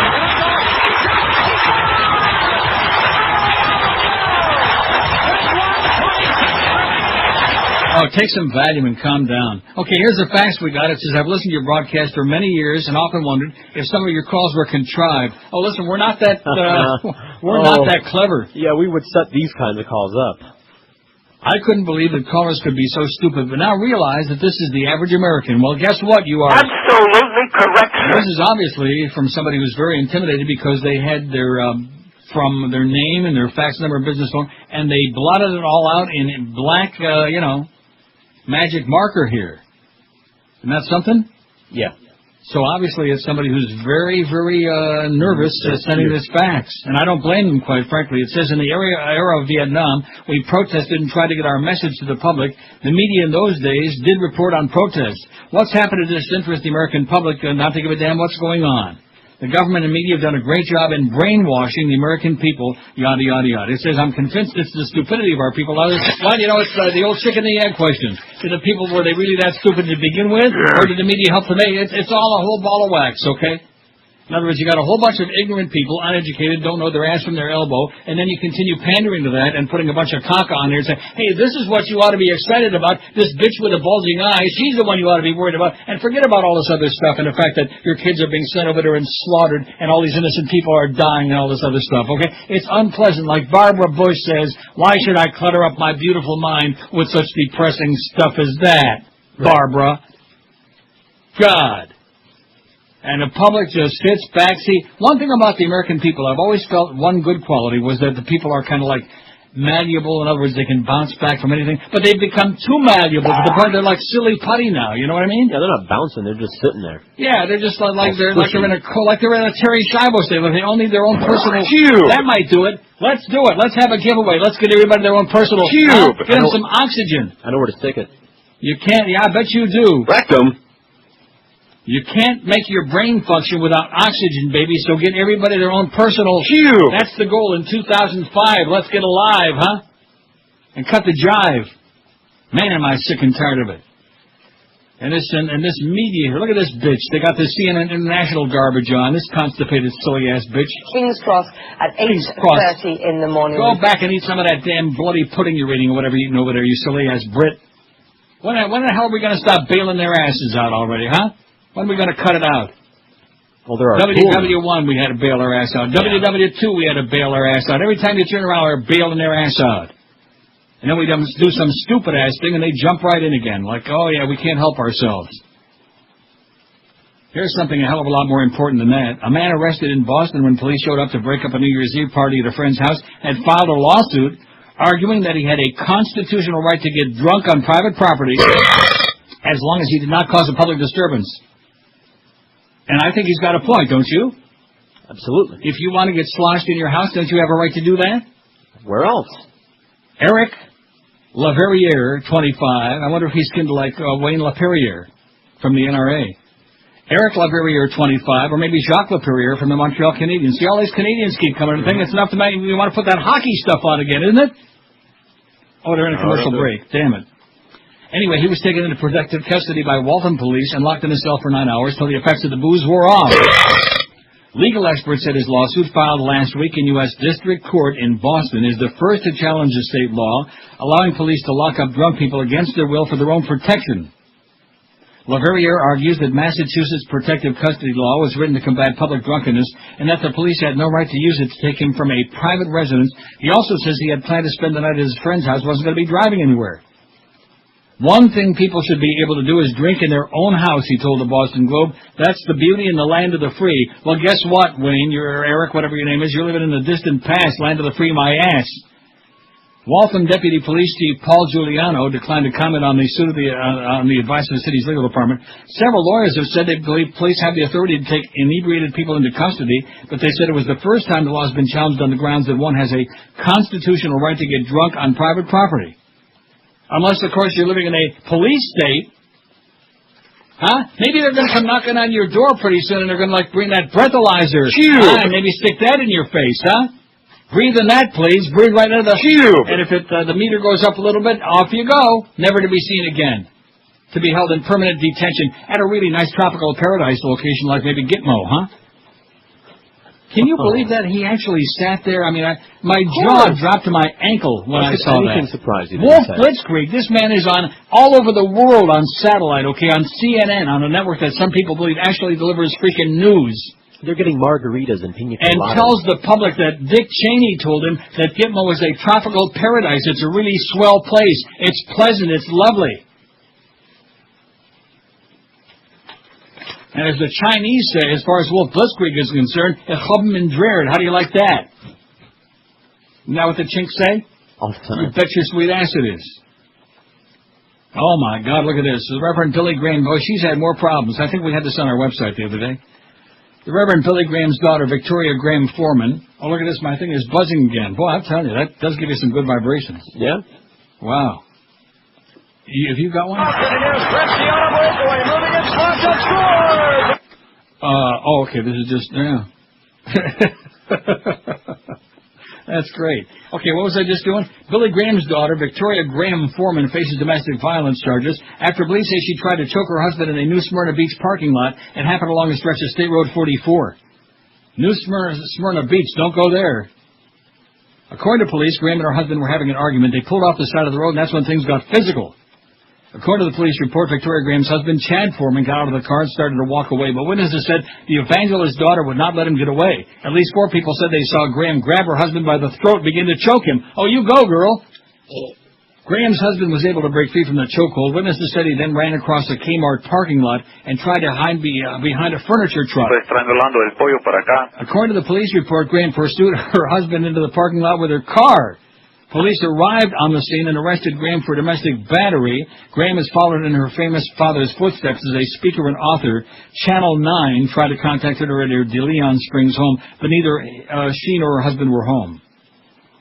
It says here neither her nor her husband were home. The Billy Graham Evangelical Association did release the following statement. They regret the recent report of an alleged altercation involving Victoria. Unfortunately, at this time, we do not have details which would enable us to comment further. She was released on her own recognizance from the Volusia County Jail. Her husband stated to police he does not intend to press charges if he knows what's good for him. Okay? She'll cut him off so fast you wouldn't believe it. Cut off that family fortune. Mm-hmm. All that money flowing in through that religious cube. 28 past noon at 560 WQAM on a sensational Tuesday, man. It just keeps getting better, you know it? Yeah. Can't you feel it? I'm feeling Look at the response on that website. We're going to get our 1,000 votes today, Josh. Are we? No. We get over 600. If we don't get over 600, I'm not coming back. We got 478. You think we got a shot for 600? Yeah, we'll do 600. Don't be too sure, man. Have you noticed it? It's tough time, man. Dog days.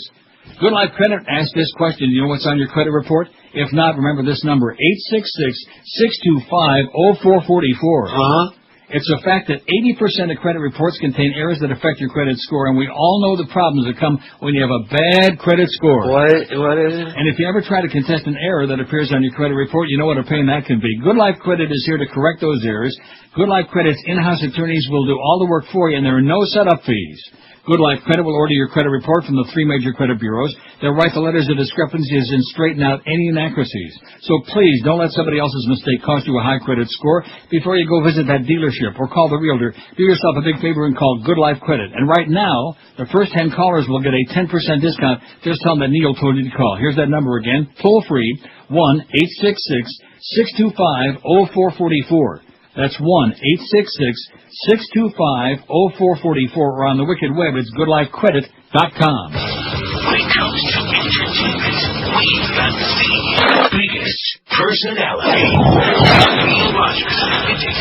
You call Sports Radio 560. QAM. Holy Mackinac! This is Joe Bowen, the voice of the Toronto Maple Leafs, and you're listening to the Hockey Authority, Neil God.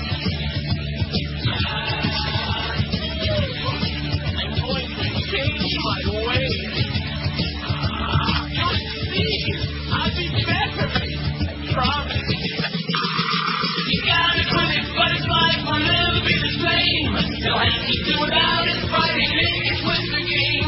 You can't have wild parties, look, you live where you lose. And better not let a little kitty drink the Jesus juice. And no boys in the bedroom. What are you talking about? No boys in the bedroom. Stay away from Bobby, Joey, Petey, and Neil. Michael Jackson, Mickey D, you should sell your Ferris wheel. Not my Ferris wheel. I don't want to hear about you on the TV news. Don't let any toddlers go around in the news. You were crazy since the very first day you were born. But if you want to stay out, you better hide all of your porn. And no boys in the bedroom. Isn't there another way? No boys in the bedroom. And we talk about it. Stay away from Johnny, Louie, Timmy, and Neil. Michael Jackson, maybe you should sell your Ferris wheel. Neil God. Don't want to sell the wheel. And no boys in the bedroom. No boys. No boys in the bedroom. What is it? Stay away from Jorge, Pedro, Stevie, and Dan. For Michael Jackson, you may have to sell them. There must be another way. 12:34:26 from 1 QM. We got the Mo Meister, Mo Howard, David coming along at 2, and then Gildy from Mad Dog. Well, that's pretty sad. Gildy 4 to 7 and Curtis at 7 o'clock, leading up to that big All-Star game in Detroit. What a horrible place to have the All-Star game, you know? Yeah. I guess they got to give some people a reason to go there. Yeah, you know, here's the same story, because I've been trying to figure this out. Not that really most people care. How many people in America really do you think care about those attacks in London on the Cube? About 30, man. I would say that's right. You know, it didn't happen in America, so why should we care, right? What's it to you? Okay, now this is what where's this from? This is from CNN. British police said today they believed it was very likely, and this is just seconds ago, okay? They said today they believe... Are you cracking your knuckles again? Yeah. No wonder you got irritable bowel. What's wrong with you? What's that got to do with it? I don't know. British police said today they believed it was very likely that at least one of the bombers responsible for last week's terrorist attacks in London died in the explosion near Aldgate Station. Deputy Assistant Commissioner Peter Clark, head of the anti-terrorist branch, told a news conference officers were trying to establish whether 4 men suspected of carrying out the bombings had all been killed in the attacks. One man's been arrested in West Yorkshire in northern England following a series of raids around Leeds, 190 miles north of London, in connection with the investigation.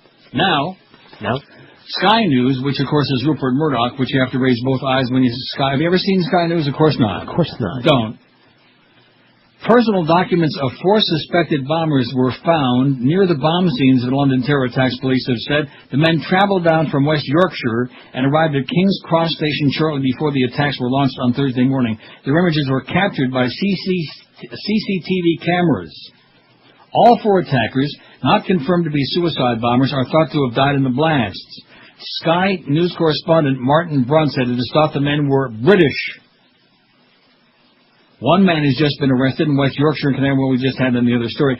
Brunt said police have made a number of arrests in Leeds today in relation to the bombings. He said they're also poised to make arrests in London. Let's see. Neighbors at the address said a 22-year-old man who lived there with his family had gone missing. Brits. It doesn't say Muslims. It doesn't say we don't get into an ethnic thing here. It just says they were British. Presumably. Maybe. I would assume Muslim. And maybe not. Well, they still got to put all the pieces of the puzzle together, or just the bodies together, one or the other. Other people. And wouldn't it be something if it turned out that remember the Oklahoma City bombings? Anybody? No. Muslims. They were dragging people off the planes. This is a Muslim terror attack, and last time I checked, Timothy McVeigh didn't. That doesn't sound like no Muslim to me. Well, you haven't seen him with a towel in his head. He didn't even have the right headgear. Although he did look cute in that orange jumpsuit. Till they fried his ass. 5670560. How's that poll coming? Are we going to make it to 600 votes by 2 o'clock today? What do you think, huh? I don't think so. What do you think, Josh? How's it looking? 506? Oh, yeah. Like I said, if we don't get to 10,000 votes, what media person do you think just might... I think this is a pretty interesting poll. Mm-hmm. The Antichrist, and again, motivated by Wolf Blitzkrieg sitting there. When are you people going to catch on? When are you going to start learning? When are you going to understand? I'll tell you who else we ought to put on there. Larry King. All right. He just might be the Antichrist in suspenders. The crap that he puts on the air. Our panel. You know what I think he needs on that show? I think he needs a few more guests on the panel. By the time he finishes introducing the panel every night, the show's half over already. You know, if you're going to have a discussion on a subject, how many guests do you have to have on the panel? About 30, man. Yeah, by the time he gets through, so each person gets to say about 5 words. Idiot. But that's the guy that gave us Ross Perot. Don't ever forget about that. I won't. 506 votes. The Antichrist is Rush Limbaugh. 220 of you say that. We hate him. We despise him. Pill-popping, fat-ass phony. Bill O'Reilly, 82. Sean Hannity, 54. Neil Rogers, that fat-ass faggot, 40. 7.9%. Al Franken, 32. Bob Novak, 32. Ever see the two of them together? Nope. Yeah, Bob Novak just puts on a big pair of Elton John glasses, and all of a sudden, poof. Just like that. Michael Savage, 29.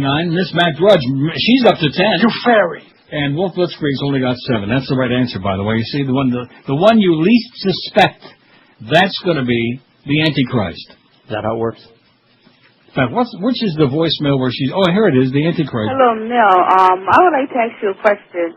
My son was watching your program on Whammy on Miami. The date was the 15th. And I would like to know if you're some kind of Antichrist or something. Yes. Because now my son wants to worship the devil because he thinks he's cool. And he also wants to dress as ladies and put lipstick on now. I don't know if the whole channel 69 is the Antichrist channel. Please, I'm really concerned, and I would like to know if you're the Antichrist. Thank you. And please, if I see you somewhere, I wouldn't even stop and give you water, because now you turned my son into a faggot, and you made my son serve the Antichrist. Thank you. And have a nice day. Have a nice day to you too, sweetheart. Kind of medication. And by the way, it's a good machine, man. I can't stop saying that. In fact, I'm just be like walking around outside. And it's a good machine, man. It's just in my mind. I can't stop saying it when I'm sitting on the throne. It's a good machine, man. You know. Try being a car salesman. When I put that stuff in the dishwasher last night, when I put that flavor wave, it's a good machine, man. Then I stepped on that fly. I'm still freaked out by that horsefly. I just never thought I'd see an insect in here. Not good. Rode up on the damn elevator. Just with TV's got a news. I beg your pardon? Spiders. You know where we had spiders up the old nose? In Amsterdam. In that rusty, nasty, cobwebbed basement there. Oh, man. Talk about uninhabitable. But speaking of the beaded curtain in Amsterdam, you know, a lot of you people, you need a quick trip over there to some civilized place where pornography isn't like some big issue, okay? It's everywhere. It's commonplace. There are all these tours of people, teachers taking little kids through the red light district, and they see the hookers in the windows, and they see all the dildos, and nobody gives a crap. It's not a big deal. But America is so, I keep talking about the British being constipated. America is so repressed. So repressed. They want to do it. They want to do it. They want everything. And in the meantime, like, oh no, can't do it. If it's not the church, if it's not the president, if it's not another one of these right-wing lunatic groups, it's who knows what it is. Can't do it. Gonna burn in hell. TV's got a new schedule. Yours. On Demand is an exciting new feature that's been added to Comcast Digital Cable, and you can try it today for only $29.99 a month for 3 months. Comcast On Demand puts TV on your terms. Now you're able to choose from a library of shows with over 3,000 hours of free movies, TV shows, kids shows, sports, and special interest programs from a variety of TV shows at no extra charge to a huge library of movies for what you're used to paying for at the video store. Comcast On Demand will change the way you watch TV forever. Plus, you can start them whenever you like, whether it's 9:17 in the morning, 11:23 at night, anytime in between. Plus, with HBO On Demand, you'll have an entire library of programming of HBO original series and movies right at your fingertips. All this free with your subscription to HBO. And don't forget about Control. With On Demand, you can start, stop, pause, rewind, and fast-forward programs using your remote control. If you only have basic cable or the dish, you're really missing out. So make the move to Comcast Digital Cable with the power of On Demand. Call 954-COMCAST or 305-COMCAST today and get Comcast Digital Cable and HBO for just $29.99 a month for 3 months. Certain restrictions apply. Call for details. Again, in Dade, call 305-COMCAST. In Broward, 954-COMCAST. When it comes to entertainment, it's Neil Rogers. Sports Radio 560, QAM. Bonzo, you're so big. Julie, oh Julie, Julie, oh Julie, Julie, oh Julie, Julie Jen. Standing outside the Big Brother house, size one capris and a sheer white blouse, looking all sun-kissed, with twist after twist, making the house guest do things her way, laughing when they eat PB&J. Okay, I love Julie Chen. I can't wait to see her body glitter. I love Julie Chen. Wanna give her frankincense and myrrh. Julie. How she loves it when the housemates fight. Puts them on the spot each Thursday night. Sexy, hot and bold. Too bad she likes them old. There's no doubt that she's rolling in dough. Hey, go! Bet they're jealous at the early show. Oh no! I love Julie Chen. I can't wait to see her body glitter. I love Julie Chen. Wanna give her frankincense and myrrh. Top 48 at QM now. So what do we get? 1 or 2 people that said that they watched World According to Bush on our website too. We got 2. We got a pair. Oh! That's it. It's been up there for a week. We've had 2 people watch it, and I begged and I pleaded and I beseeched. I promised you it would be 2 of the most informative hours you ever watched, 2 of the most meaningful, and they won't do it. You can lead a horse to water, but you can't make him drop a big one, you know what? And that's the problem. They just don't give a crap. Where's the naked picture? We're going to have a tough time getting that 600 today, Josh. We might just not even get there. What is? Yeah, I said, we got 540 now. No, they like all of a sudden our website has developed leprosy. You know what I mean? Like, ooh, like it's unclean, right? Unclean. As opposed to the fact it's too clean. That's the problem, but there's nothing we can do about that, okay? We can't change the law. We can't play fart sounds. We can't do this. We can't, no matter what you want to do, can't. How about playing some funny bits? Can't. Okay? So you do the best you can. Can't. Selma, Alabama. There's a good old place for good old boys. Selma, Alabama. Workers removing furniture from the home of a deceased elderly woman got a shock when they spotted an active hand grenade stuck in the bottom of the couch. Okay. The FBI, ATF, and Montgomery Police Bomb Squad were called to the scene after the bomb was discovered last Thursday. They used a robot armed with a camera from about 50 yards away from the grenade, Selma Police Chief Jimmy Martin said. The robot successfully ripped open the back of the couch but couldn't secure the grenade. Martin said the camera on the robot couldn't discern whether the pin was in or out. A member of the bomb squad was then sent into the house and found the pin still in the grenade. Martin said police believe the grenade had been there for some time. It was secured and taken to a Montgomery bunker where officials plan to dispose of it. Police are investigating how the grenade got into the elderly lady's couch.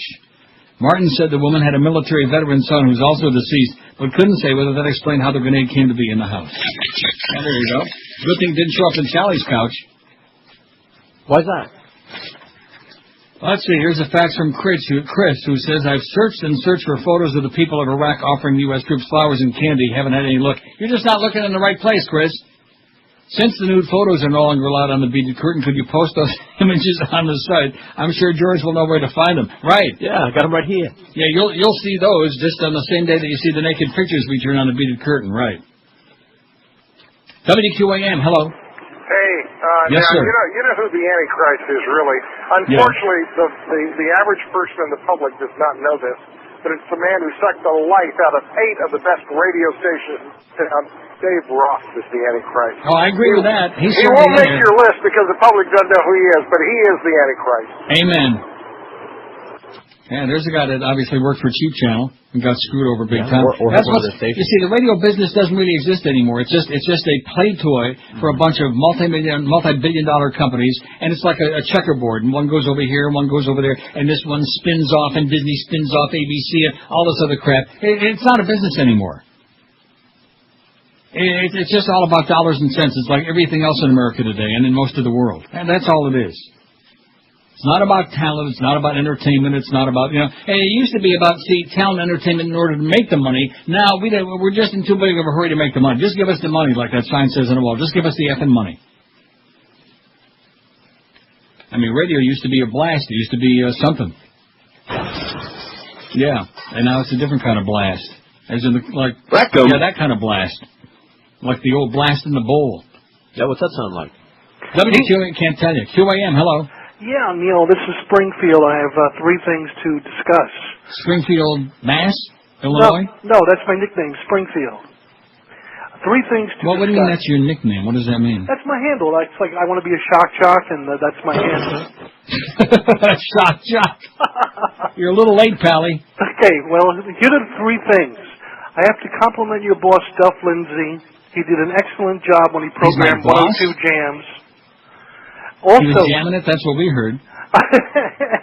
Also, did you miss the bird? Do I miss the bird? Yeah, because I remember seeing, news clips of you and the bird splitting up. It was, kind of sad. Boy, you are really living in the past, man, Springfield. I'd rather talk to Rick Springfield myself. And only in the past. He said he had 3. Well, too bad. I need closure on that call. No, sorry. Yeah, I bet you do. Close your mouth. WQAM, hello.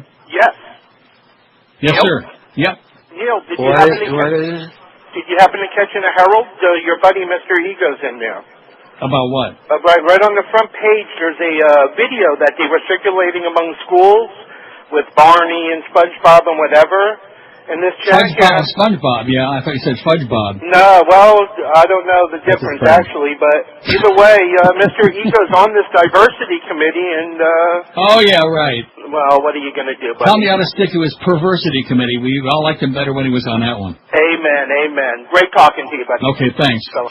Mr. Ego, but there's a guy in search of an audience, in search of a life. But like I said, he's got to grind out a few bucks here and there and do those 85, the new nose guy and the new penis guy and the new kneecap guy and the new, rectum. That guy too, all the body parts. It's amazing. You got to piece together a living and piece together a body, Steve. WQAM, hello. Hello, Neil. His life just hasn't been the same since they closed down that restaurant over there. What was the restaurant here? Burt and Jack's. Yes, sir. Hey, I spent about a month in Kansas City last week, and it's not a bad town. Yeah. Hey, you know, and Kansas City, Missouri or Kansas? The real one, Missouri. Oh, I see, Missouri. Decent town. Was it really? Yeah. I bet you they got good steakhouses there, eh? Great food, good music, and the people are nice, which is a big shout. It's really refreshing to be where the people are nice, I'll tell you. Yeah, hey, can I give out a shout-out to my Uncle Leo? Hello! Can't do it. See you, Pally. 567-0560, pound 560 on the Verizon and Singular Wireless line. Man, I'll tell you, this summer schedule, I'm thinking permanent. The rest of my life. What do you say? All right. We'll work something out. Another year. Huh? All the free lunches we can eat. Man, what are you eating now? I bet you it's Howie's. No, it's Tony's. Brad. Didn't I mention Brad this morning? Yes, you did. See, we like Brad a lot, okay? Brad doesn't play games. He doesn't diddle around with us. He doesn't get on these roller coaster emotional run. He just, when we want the food, we give him a little plug, and he brings us the great food. It's consistent. It's always good. You don't have to run to the toilet. It's great. You know what I mean? Yeah, we're dancer, but, Oh. Now, I'm not going to do that poll on Thursday because that's an inside thing. And besides, it would be Mo and everybody in the building. Right. But I'm thinking to myself, my answer to that, the two people in the building that hate each other like poison right at this moment the most would be Mo and Yaldi. Okay. And it's kind of ironic that they're following each other's side by each. You remember when we had Joe Rose on the station back in the day last spring when we were doing great and everything was fine until they broke it? Mm-hmm. Mo was on from 5 till 8 back then, and then Joe was on 8 to 10. Mm-hmm. And when most of the time, Joe would stay out of the studio until Mo left. Remember that? That's right. They wouldn't speak to each other.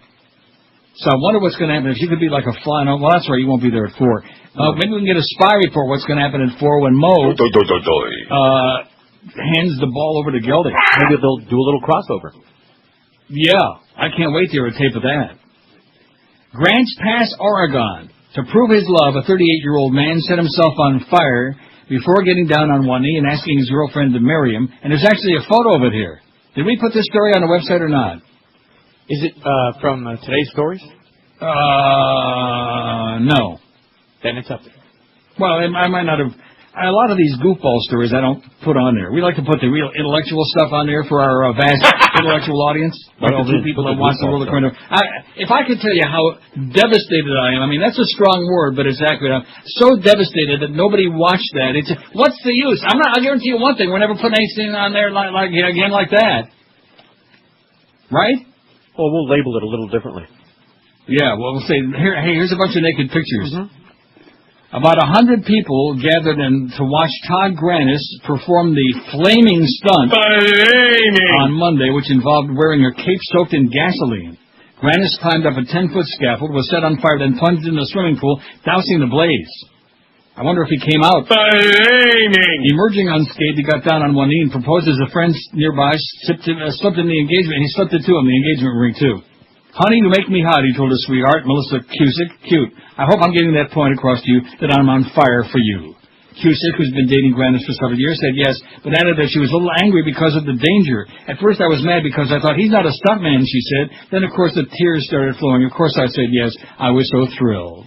Yeah, just brings a tear to my eye. And to my rectum. We're the authority. Sports Radio 560 QAM. Oh, this is honest. This is not a tumor. It's the 1 to 2 hour. Clear Channel wants to broadcast to you from the lips of God. To better serve you, we asked Reformed Christian fundamentalists what they want to hear in place of Christ killer Howard Stern. Two-step? I like two-step. I Night Out Gold Gospel. No, we don't have to worry about them anymore. Well, how about bluegrass? Oh, yeah, that's righteously delicious to me. I once knew a Christ-killer fellow who had a name that rhymed with Barney Greenblatt, I think it was. Greenblatt? No matter, though. Reckon I buried him alive. There's a special place in heaven for you, Cletus. Bible says so. How about sports? Can't have sports. All they talk about is men. Bible says a man can't lay with another man. I reckon that goes for playing, too. Can't have no man-to-man contact with all this same-sex in and going on. Well, I know one thing for sure, Colonel Hogan. Yes? Whatever you put on, your little daughter will be safe from it. Well, Hey, check out my washboard shoes. Think this will go on the radio?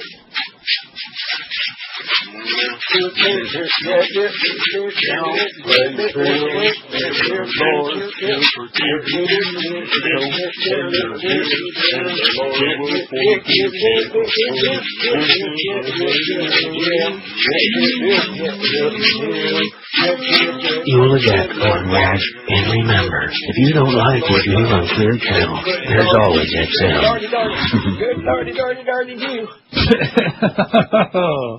Thanks to the guy that called in about David Ross. And Pete Bolger, don't forget, he could be the Antichrist.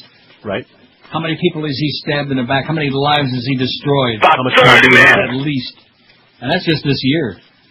574 votes on our poll today, and we'll make our 600, right? You think? Yeah. Huh? That's right.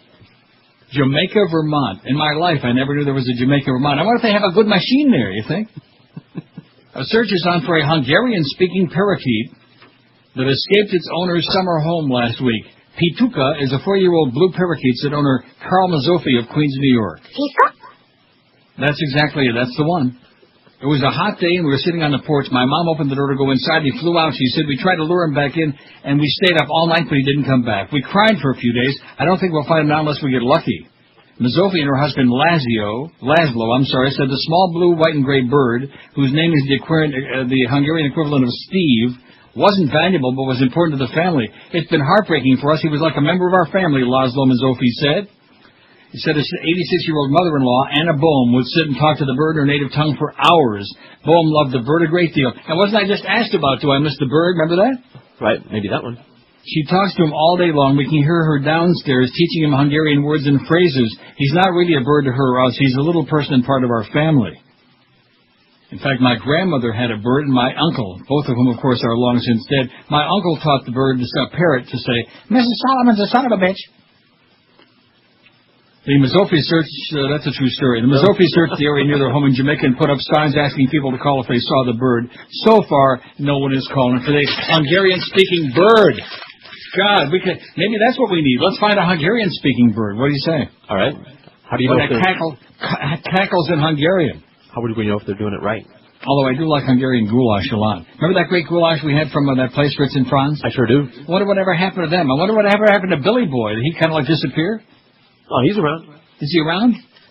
Salespeople still around? Because I haven't heard nothing from your friend, your real close personal buddy, Todd Dreck. What do you want to hear? Nothing. The less, the better. 5670560, pound 560 of the Verizon singular wireless lines. We're waiting to hear from one more person, two more people that watched The World According to Bush on the CBC on NeilRogers.com on our website. A phenomenally informative show. We're waiting for anybody. You think? No. I try not to. WQAM, hello. Hello. Yes, sir. Yeah, is Ann Coulter on the list? Is she a media person, really? Yeah, I guess she is. Okay, well, let's get her on there. Yeah, because, I really hate that bitch, man. Every time she's on TV, she's just trying to get her point across. She doesn't listen to anybody's excuses. And she doesn't know what she's talking about. That's the worst part of her. She spouts all this misinformation and just adamant, militant, nasty, right-wing bitch. Exactly, and everything she says is wrong. She's a stupid hippie. She should stay to smoking pot and, raising some freaking inbreds. That's what she's not raising anybody, and believe me, she can't do it the way she's doing it. Okay, thanks a lot, Pally. Put her on her, Ann Coulter. I think she's hanging it out with old Matt, that one. They're really tight. 5, 6, 7. Seriously, and the whole time I've been on the air, I think of no time ever that I've put anything on our website or said anything on there that got as little response, and I don't know. I could watch that thing 3, 4 more times. Mm-hmm. And even though I know all of that stuff now, including the stuff about Prescott Bush, it just makes your blood boil. Oh, here's behind the scenes directing a response to this story. You can talk to the RNC about what they put out. I'll let them speak to that. They're grilling Scott McClellan again about Karl Rove, and he's about the same crap, doing the same Green Apple Kush thing. Cooperating fully with that investigation. That means supporting the efforts by the investigators to come to a successful conclusion, and that means not commenting on it from this podium. I understand your question. And other Republican surrogates are essentially saying that the conversation lasted for 2 minutes and that the subject was ostensibly welfare reform. They're getting that information from here, from Karl Rove. And again, you're asking questions that are related to news reports about an ongoing, continuing investigation, and you've had my response on that. At the very least, Scott, could you say whether or not you stand by your statement of September 29, 2003, that it's simply not true that Karl Rove disclosed the identity of a CIA operative? John, can you stand by that statement? John, I look forward to talking about this at some point, but it's not the appropriate time to talk about those questions while the investigation is continuing. You take that as a yes or a no? No, Scott, this was a statement you made on the record 21 months ago. You very confidently asserted to us and to the American people that Rove told you he has nothing to do with it. Can you stand by that statement now? Yes, and I responded to these questions yesterday. Go ahead, Dick. Explain why the President chose today to break with his usual practice of taking 2 questions from the American side at events with a foreign leader and only picking one. We found last Friday, I think, with Prime Minister Blair, Thursday, they did the same thing. To take 2 questions. I'm just curious why. We did that last week with Prime Minister Blair as well. If he had We're going to have other opportunities to see this week. If he had responded to a question today about Karl Rove, would he have gone beyond your stance here and just not comment? Well, you're going to have other opportunities to ask him questions. He takes questions on a fairly regular basis, Dick. Let me just do what you did a few moments ago and step back from the context of the investigation to the President's agenda. Does Karl Rove, with all the attention being paid to him, become a liability of the President, an impediment to his pushing his agenda?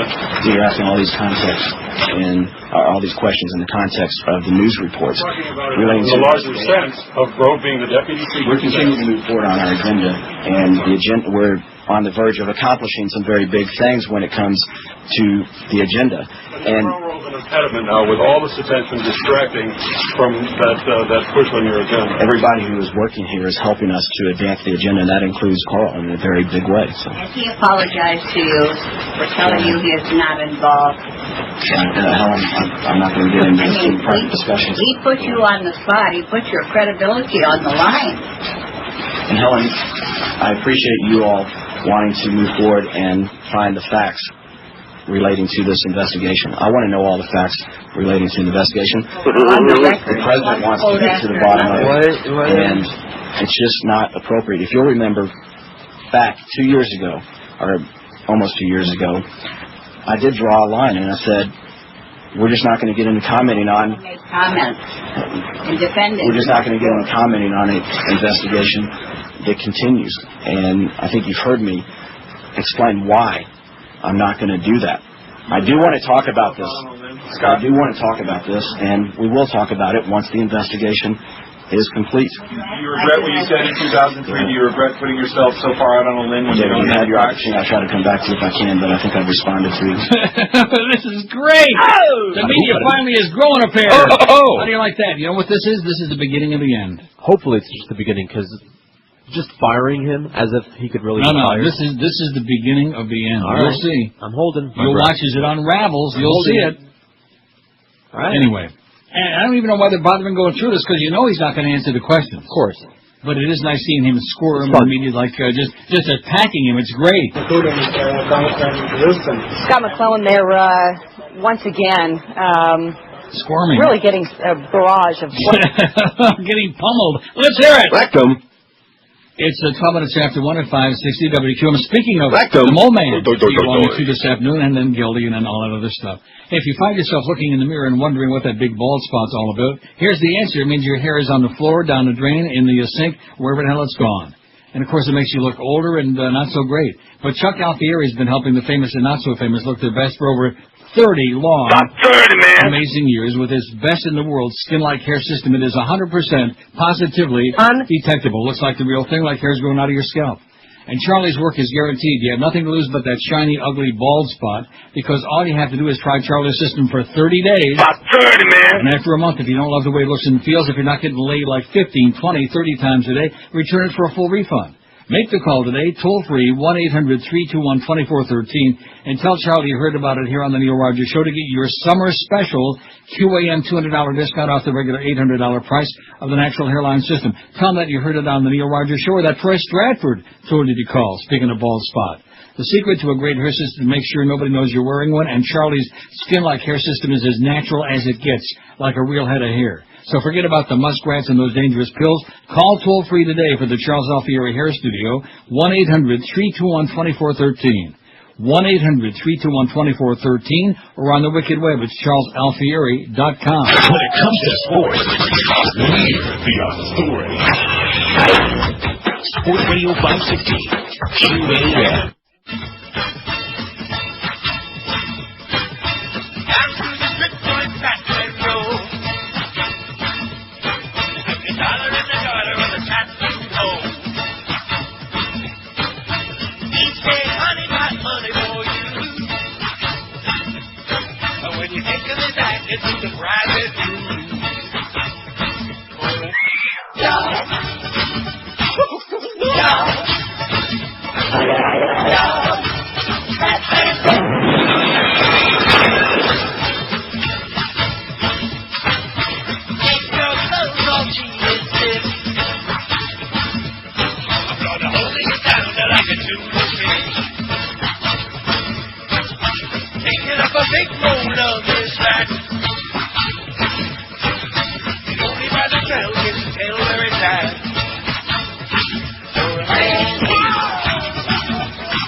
At 560 WQAM. Happy Tuesday to you. We made our 600. 602. Piece of cake. You know, Josh? Uh-huh. Yeah. Like falling off a log. Like I say. Well, it's the 12th of July, man. There's nobody around. Huh? How's the traffic? Now, who was telling me, Duff was saying this morning, the traffic was like a nightmare. There were all these wrecks. That's on the norm, usually down here. Yeah. No, but I'm saying... Maybe the way he comes.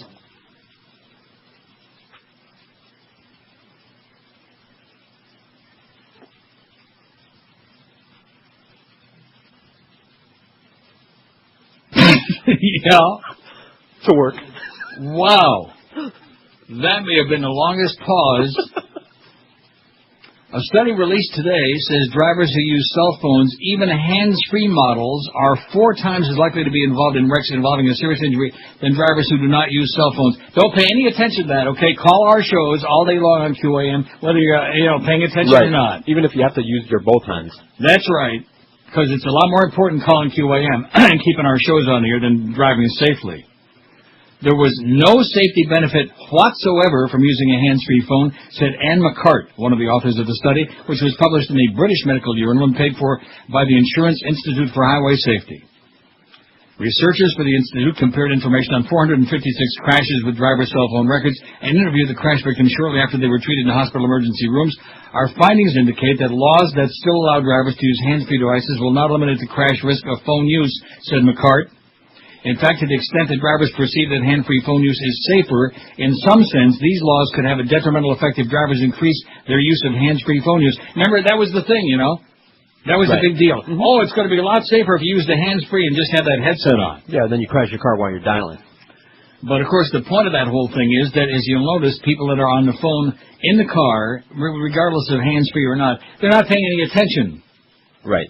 They're embroiled in the middle of a conversation. It's like two old codgers, two alta-cockers that are in the front seat, arguing with each other, and they're gesticulating, and the arms are flailing, and, of course, paying little or no attention, which I guess isn't all that dangerous because they're only going about 15 miles an hour in the left-hand lane. They'll kill you just the same. Oh, yeah. Connecticut and Chicago are the latest locales to ban cell phone use while driving unless it's hands-free. In the study, neither gender or age affected the risk. The study was conducted in Perth, Australia, which bans driving while using cell phones that are not hands-free, and then we find out it don't make no difference. But don't pay any attention to it, okay? Just dial us up. 24/7, round the clock, QAM, 567-0560. Pound 560 in the Verizon and Singular wireless lines. And the Beasley Corporation has nothing to do with it. You blow up a whole bunch of people away off the road, we have nothing to do with it, okay? That's our disclaimer. If a whole bunch of old farts crossing Hallandale Beach Boulevard, you're on an important hot call. When in doubt. In fact, it's double bonus points Tuesday, isn't it? That's right. That's what I heard. Oi! WQAM, hello. Neil? Yes, sir.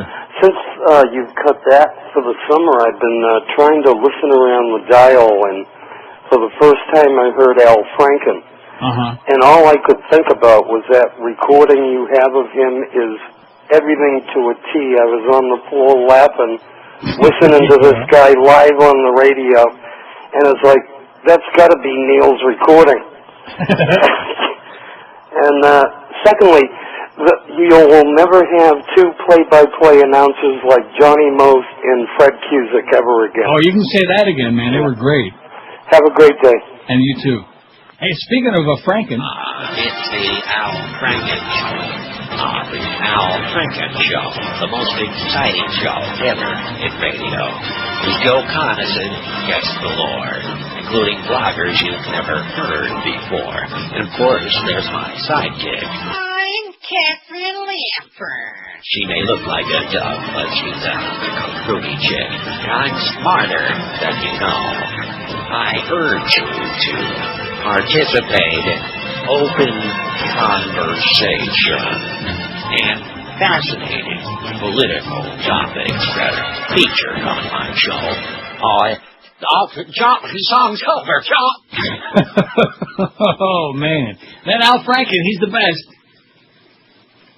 But see, there are a lot of people who aren't broadcasters pretending to be broadcasters now. That's why when this guy mentions Johnny Most and Fred Cusick, they were great broadcasters. They weren't ex-jocks. They were broadcasters, man. It was a craft. It was an art. They were sensational. They made the game scintillating, exciting. And now we got dullards on there. That's another reason that sports has become so dull, is because there are dullards broadcasting it.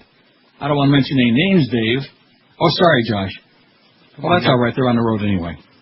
They're off for the All-Star game. Let's see, who else? You got Don Trout playing. Anybody else from the Marlins in the All-Star game? Paul LaDuca, Luis Castillo. Oh. What about Carlos Delgado? No, you can get... Why, are they anti-Toronto there? Is that what the problem is? It's a lot of good first basemen. Oh, I see. I have no interest. I will not watch any of that stuff. I could care less. Oh, I will say this much. At least it's a little more meaningful than the NHL All-Star game. A little bit? NHL, by the way, he mentioned hockey again. Yeldy at 4 this afternoon, man. He's going to be all whipped up because tomorrow again is supposedly the day. We're getting so sick and tired of it. It's supposed to be the day. Get it over with already, will you? Jesus, haven't you idiots learned your lesson yet?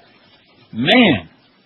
Life, even here in Toronto, man, life is plowing right ahead, with or without the make-believes, any of the stuff. Life is moving right on, you know what?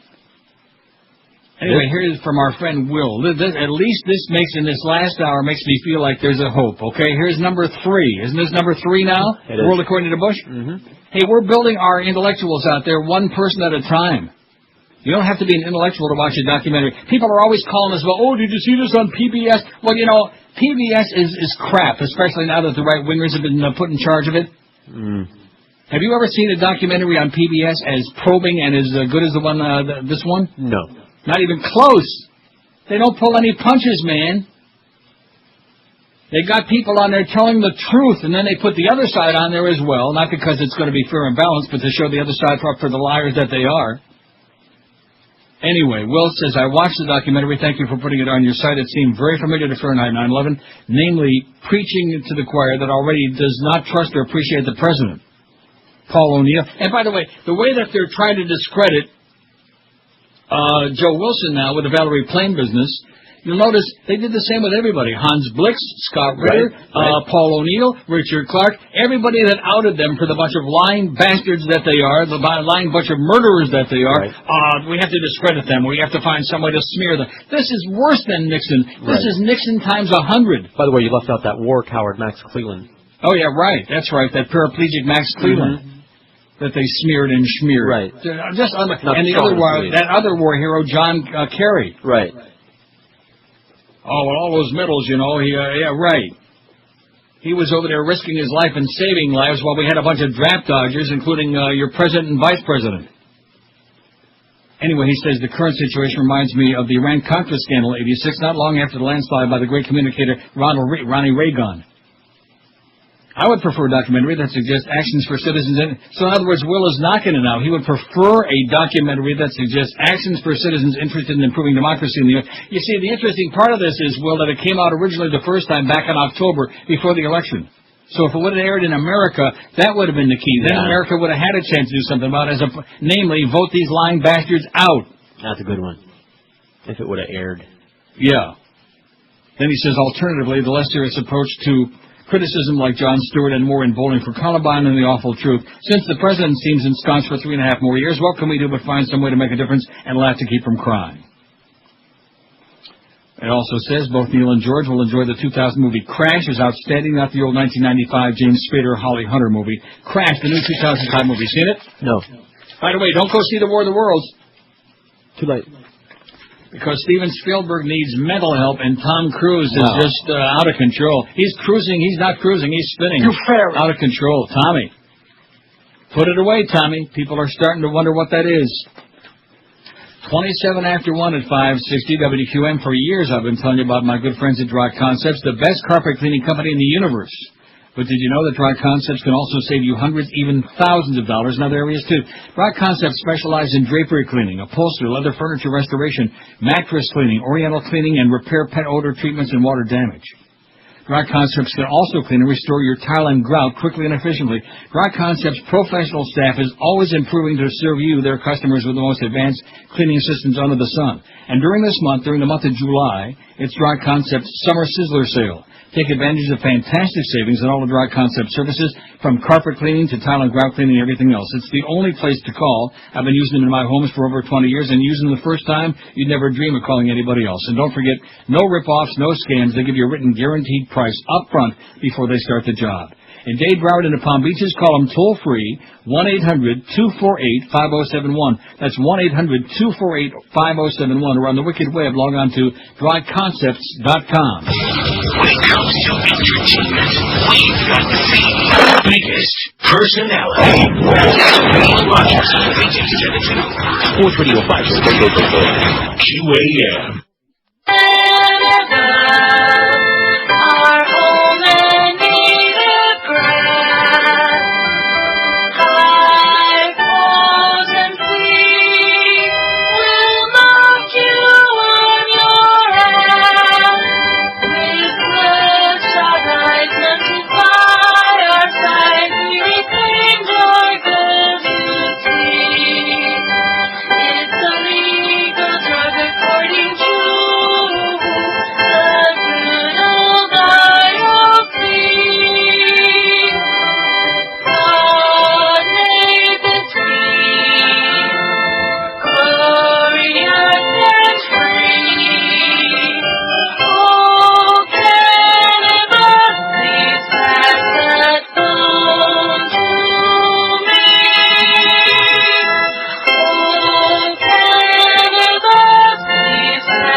What is it? 133-2702. So Scott McClellan at the White House says, like that, over and over again. I mean, you wonder for a second, well, what's the point of this exercise? But then you start, rubbing your hands together and saying, ooh, isn't this great? Yeah, exactly. Man, isn't it wonderful seeing them squirm and all the lies just coming to the top, all the scum coming to the surface, man. Like taking a big pot of chicken soup and putting it in the refrigerator overnight and then opening up that fridge in the morning and seeing all the scum on top of the bowl. Here's a fax from Frank in Melbourne. Why the surprise that W's administration is worse than Nixon? Oh, I'm not surprised. I'm just telling you it's a zillion times worse, and especially the way that they're carrying it out. Dude. Karl Rove used to work for Donald Segretti, the Nixon dirty trickster. Don once had referred to Rove as one of his rat effers.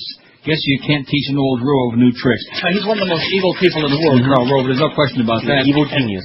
And anybody who really believes that Bush won either the 2000 or 2004 election, I got some really valuable territory in the Everglades to sell you, okay? I got about 85 acres of really choice property right in the middle of Gatorland. Well, speaking of the Gators, how they doing now that FSU quarterback's got Lyme disease, man? Probably hanging out in the glades, you know? You think? Possibly. They got you don't just find your ticks, even though it's a tropical paradise. That was the term for Gitmo that Wolf Blitzer said, a tropical paradise, Guantanamo. So if anybody like to be put in an orange jumpsuit and incarcerated because they let you play checkers if you're on good behavior and even and you get your own concrete slab surrounded by a chain link fence. A little bit of shuffleboard action there. What's wrong with that? What's not to like? Your own prayer mat and a slightly flushed Koran. Right. Exactly. That they dry it out for you like laundry on a rope. Virginia teen nudist law challenge reinstated. A federal appeals court has reinstated a lawsuit challenging a 2004 Virginia law requiring parental supervision at a nudist camp for juveniles. A three-judge panel of the 4th U.S. Circuit Court of Appeals ruled the American Association for Nude Recreation can pursue its claim that the law violates its free speech rights. Free speech? What's that? Crimping its ability to spread its nudism philosophy. The organization claims it had to cancel last summer's camp because only 11 of the 35 youths who signed up would have been able to bring a parent. A regulation that reduces the size of a speaker's audience can constitute an invasion of a legally protected interest, Judge William B. Traxler, Jr. wrote in a unanimous ruling.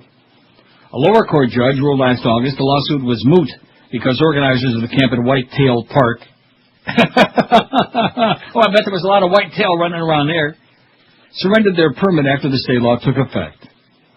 Emily Lucier, spokeswoman for the Virginia Attorney General's office, said prosecutors are disappointed, but we expect to win a trial, said Emily. The 2003 summer nudist camp for children 11 through 17 was the first in Virginia and only the third in the country, according to its sponsors. See, the only problem with nudist camps, in case you haven't already noticed, like nudist beaches, is that the people who hang out at them are always ugly. See, you're missing the point.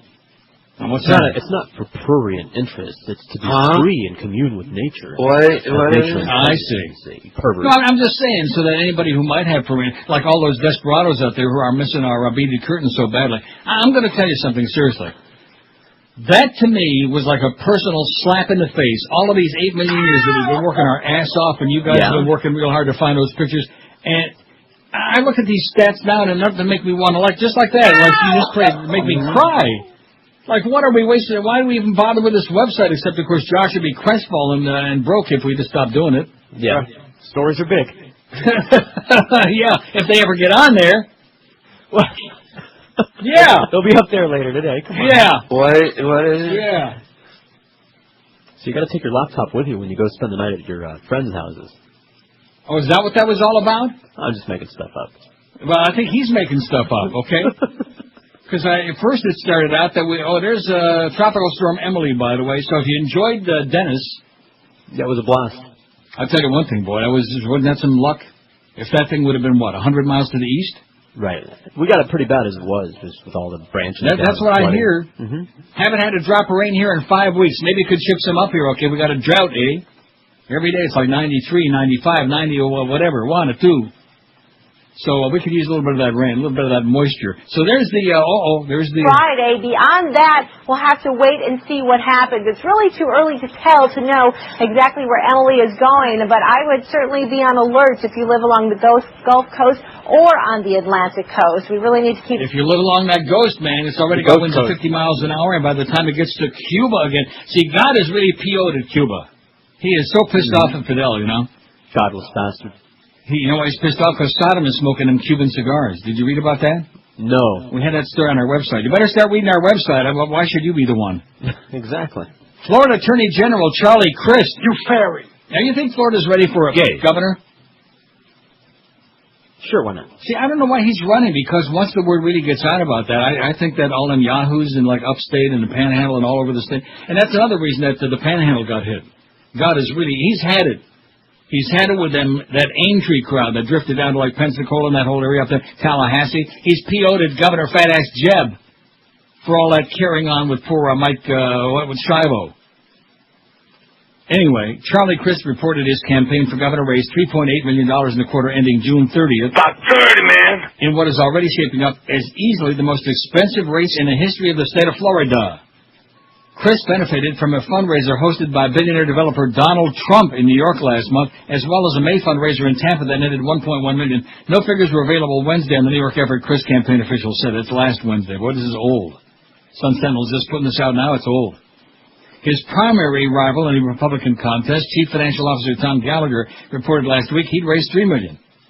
And on the Democratic side, U.S. Representative Jim Davis' campaign reported Tuesday, raising $390,000 in the last quarter. He's now raised more than $800,000 since beginning his quest for the nomination in February. And a lot of other names of people that nobody ever heard of before. I don't know. Democratic Party, I think, is going out of business.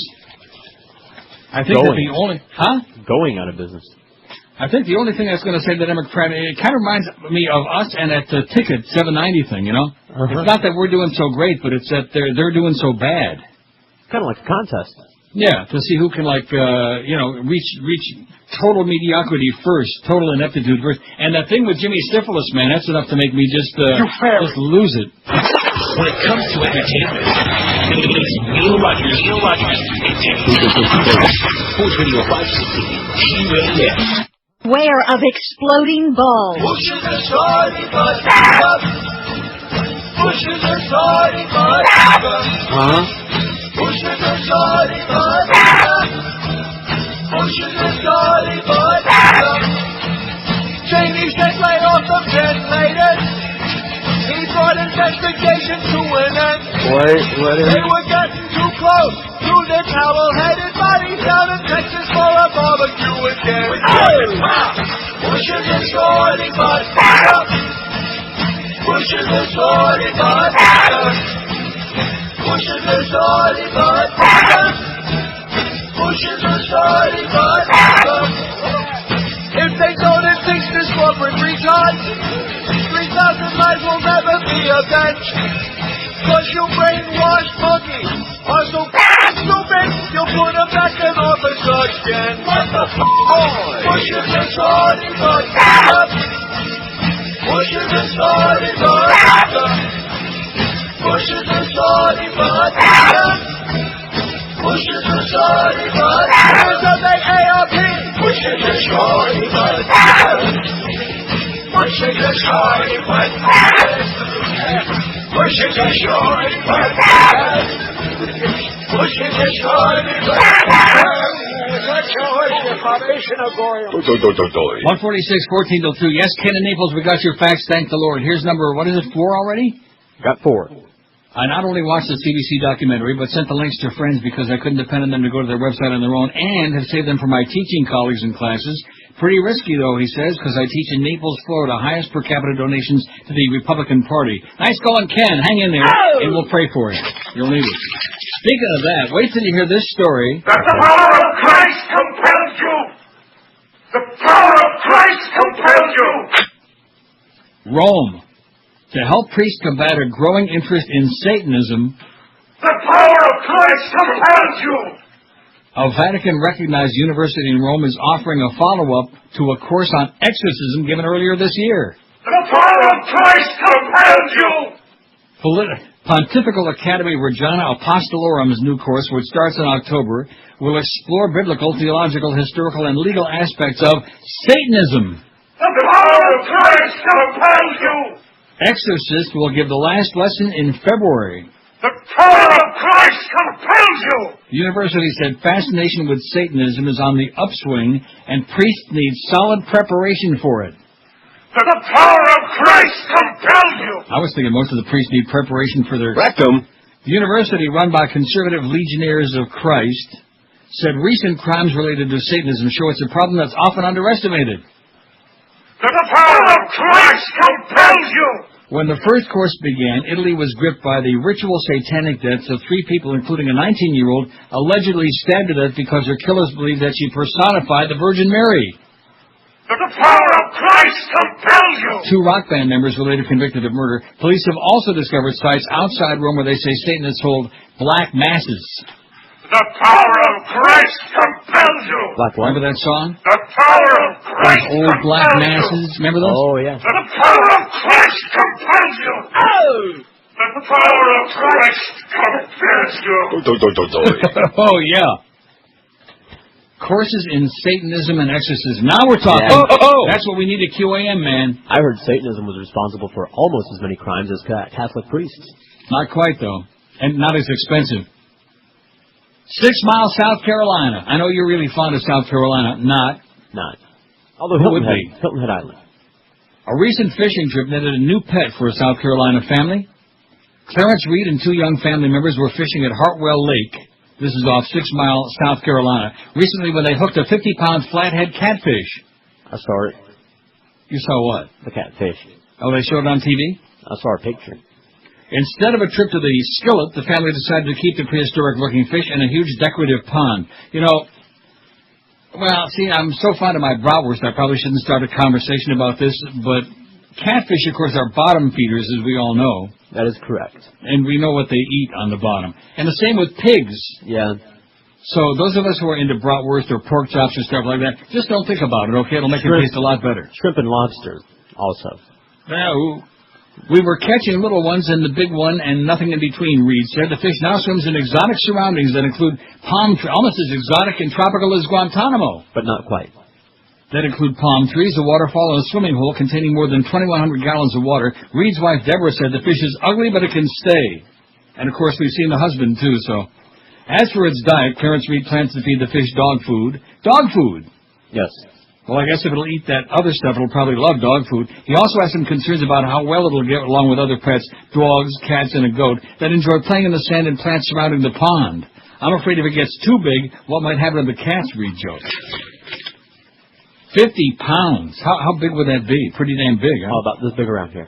Wow, big old fish. Speaking of cats, see, I just don't get these people. I've always said that the cat people are the crazy people, although their dog people do the same kind of crap. We have those stories all the time. Fairfax, Virginia. You notice all these weird stories come from, most of them, the South. Yeah, from the inbred South. Animal control officers have removed 187 cats from a house in Mount Vernon, Virginia.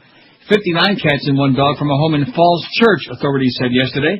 In the Mount Vernon case, police went to a home on Ludgate Drive to find Ruth Knuven, 82, living inside with 187 cats. Officers said the dead bodies of 86 more cats were left in trash bins outside. So let's see, 86 and 187 is what, 273? Okay. Most of the surviving cats were sent to an animal shelter, but animal control officers said they have to go back and get some cats that are still living in the walls and in the chimney. No, in the walls. Mm-hmm. I guess you don't have too much company, huh? Or maybe she has too much company. In another case, officers found 59 cats and a dog at a house on Hillsborough Drive in Falls Church, June 27.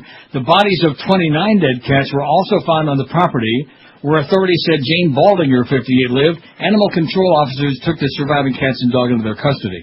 In both cases, kind of like the John Wayne Gacy thing, in both cases, neighbors complained of foul stenches surrounding the buildings. Both women have been charged with failure to care for animals. Both homes have been condemned, and officials were helping the women find temporary housing. See, the thing with John Wayne Gacy I find a little bit difficult to understand is he had a wife, you know, and I guess she didn't notice the aroma. Maybe he just smelled that bad, so she didn't notice the difference. That could be. All those bodies kind of rotting under the porch, stuff like that. But you know what I say? There are a lot of people that stink. You'll love this story. Here's one of my all-time favorites, especially on the heels of those 3 kids that suffocated inside the trunk of that car. Mm-hmm. Well, I guess, now this is in McLean, Virginia. I guess it kind of like planted a seed in this lady's mind. A mother's been charged with felony child abuse and child cruelty after she allegedly forced 2 of her children to take turns riding in the trunk of a car on an 8-hour drive from Alabama to Virginia. This is a true story. They got to take turns. Cheryl Ann Schoonmaker, 36, forced the two girls, ages 8 and 10, to take turns in the trunk July 1st because there just wasn't enough room in the car, according to Curtis Schoonmaker, her ex-husband. The woman was driving 5 children, including an infant, to her ex-husband's home outside Washington, D.C. None of the children was injured during the trip. The girls told their father what happened the next day. He called the police. They asked to be let out. It was a hot day, he said. Efforts to reach Cheryl Schoonmaker were unsuccessful yesterday. 3 of the 5 girls in the car were the Schoonmakers' children. One of the other children was a family friend, or at least used to be, and the infant was Cheryl Schoonmaker's. Cheryl Schoonmaker was scheduled for arraignment July 22. The charges each carry a maximum of 5 years in the slammer, or just in the trunk of the car would be good. What do you think? 5 years in the trunk. 1:54 QM, we got the Mole Man coming along at 2 o'clock. Did you get a good night's sleep last night? Were you tossing and turning all night long? If you're tired of that small, cramped bed, it's time for you to step up to a new queen or king-size bed from our good friends at Dial a Mattress. When you call 1-800-MATTRESS, you'll choose from Florida's largest inventory of queen and king-size beds, ready for same-day delivery. And you still choose the date and time at any 2-hour window 7 days a week between 8 a.m. and 10 p.m. when it's convenient for you. And they show up on time. Dial a Mattress carries the complete line of all the top names in the universe. They got them all. Sealy, Serta, Simmons, King Coil, Stearns, and Foster Hewitt. Their everyday low prices and deep stock make your shopping a breeze when you make that one easy call, 1-800-MATTRESS, and you'll talk with an expert bedding consultant who listens to your needs and will suggest a style and comfort level that is perfect for you. And these folks know the bedding business inside and out. Just about all of us at QM are sleeping like a baby every night on the Dial a Mattress bed, and you ought to be doing the same. Call them toll-free today, 1-800-MATTRESS, or check them on the wicked web at mattress.com. Dial a Mattress at 1-800-MATTRES. Leave off the last S4, savings. When it comes to sports, we're the authority. Sports Radio 560, Sports Radio. Sports Queer Radio is what the Q's for if you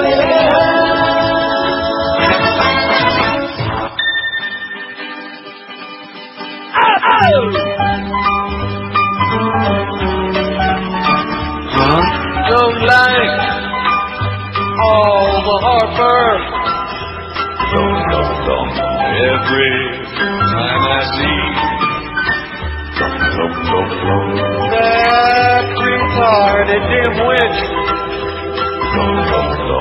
on my TV, he's President Trump. Republican muscled in, an inarticulate idiot. I don't know why they would want this guy, but now he's here. We're through the next 4 years with President Trump.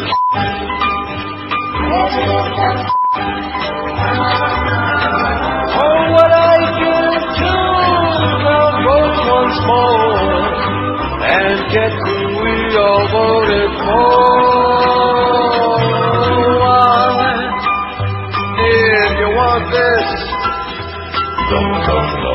Rips, drumming, stupid key. Find this drunken rich kid. He's even dumber than me. He's President Trump. You don't care what it took. You got him in by hook or crook. The Christian right knows what's best. You and I, but have no fear. We've got a great leader with President Trump.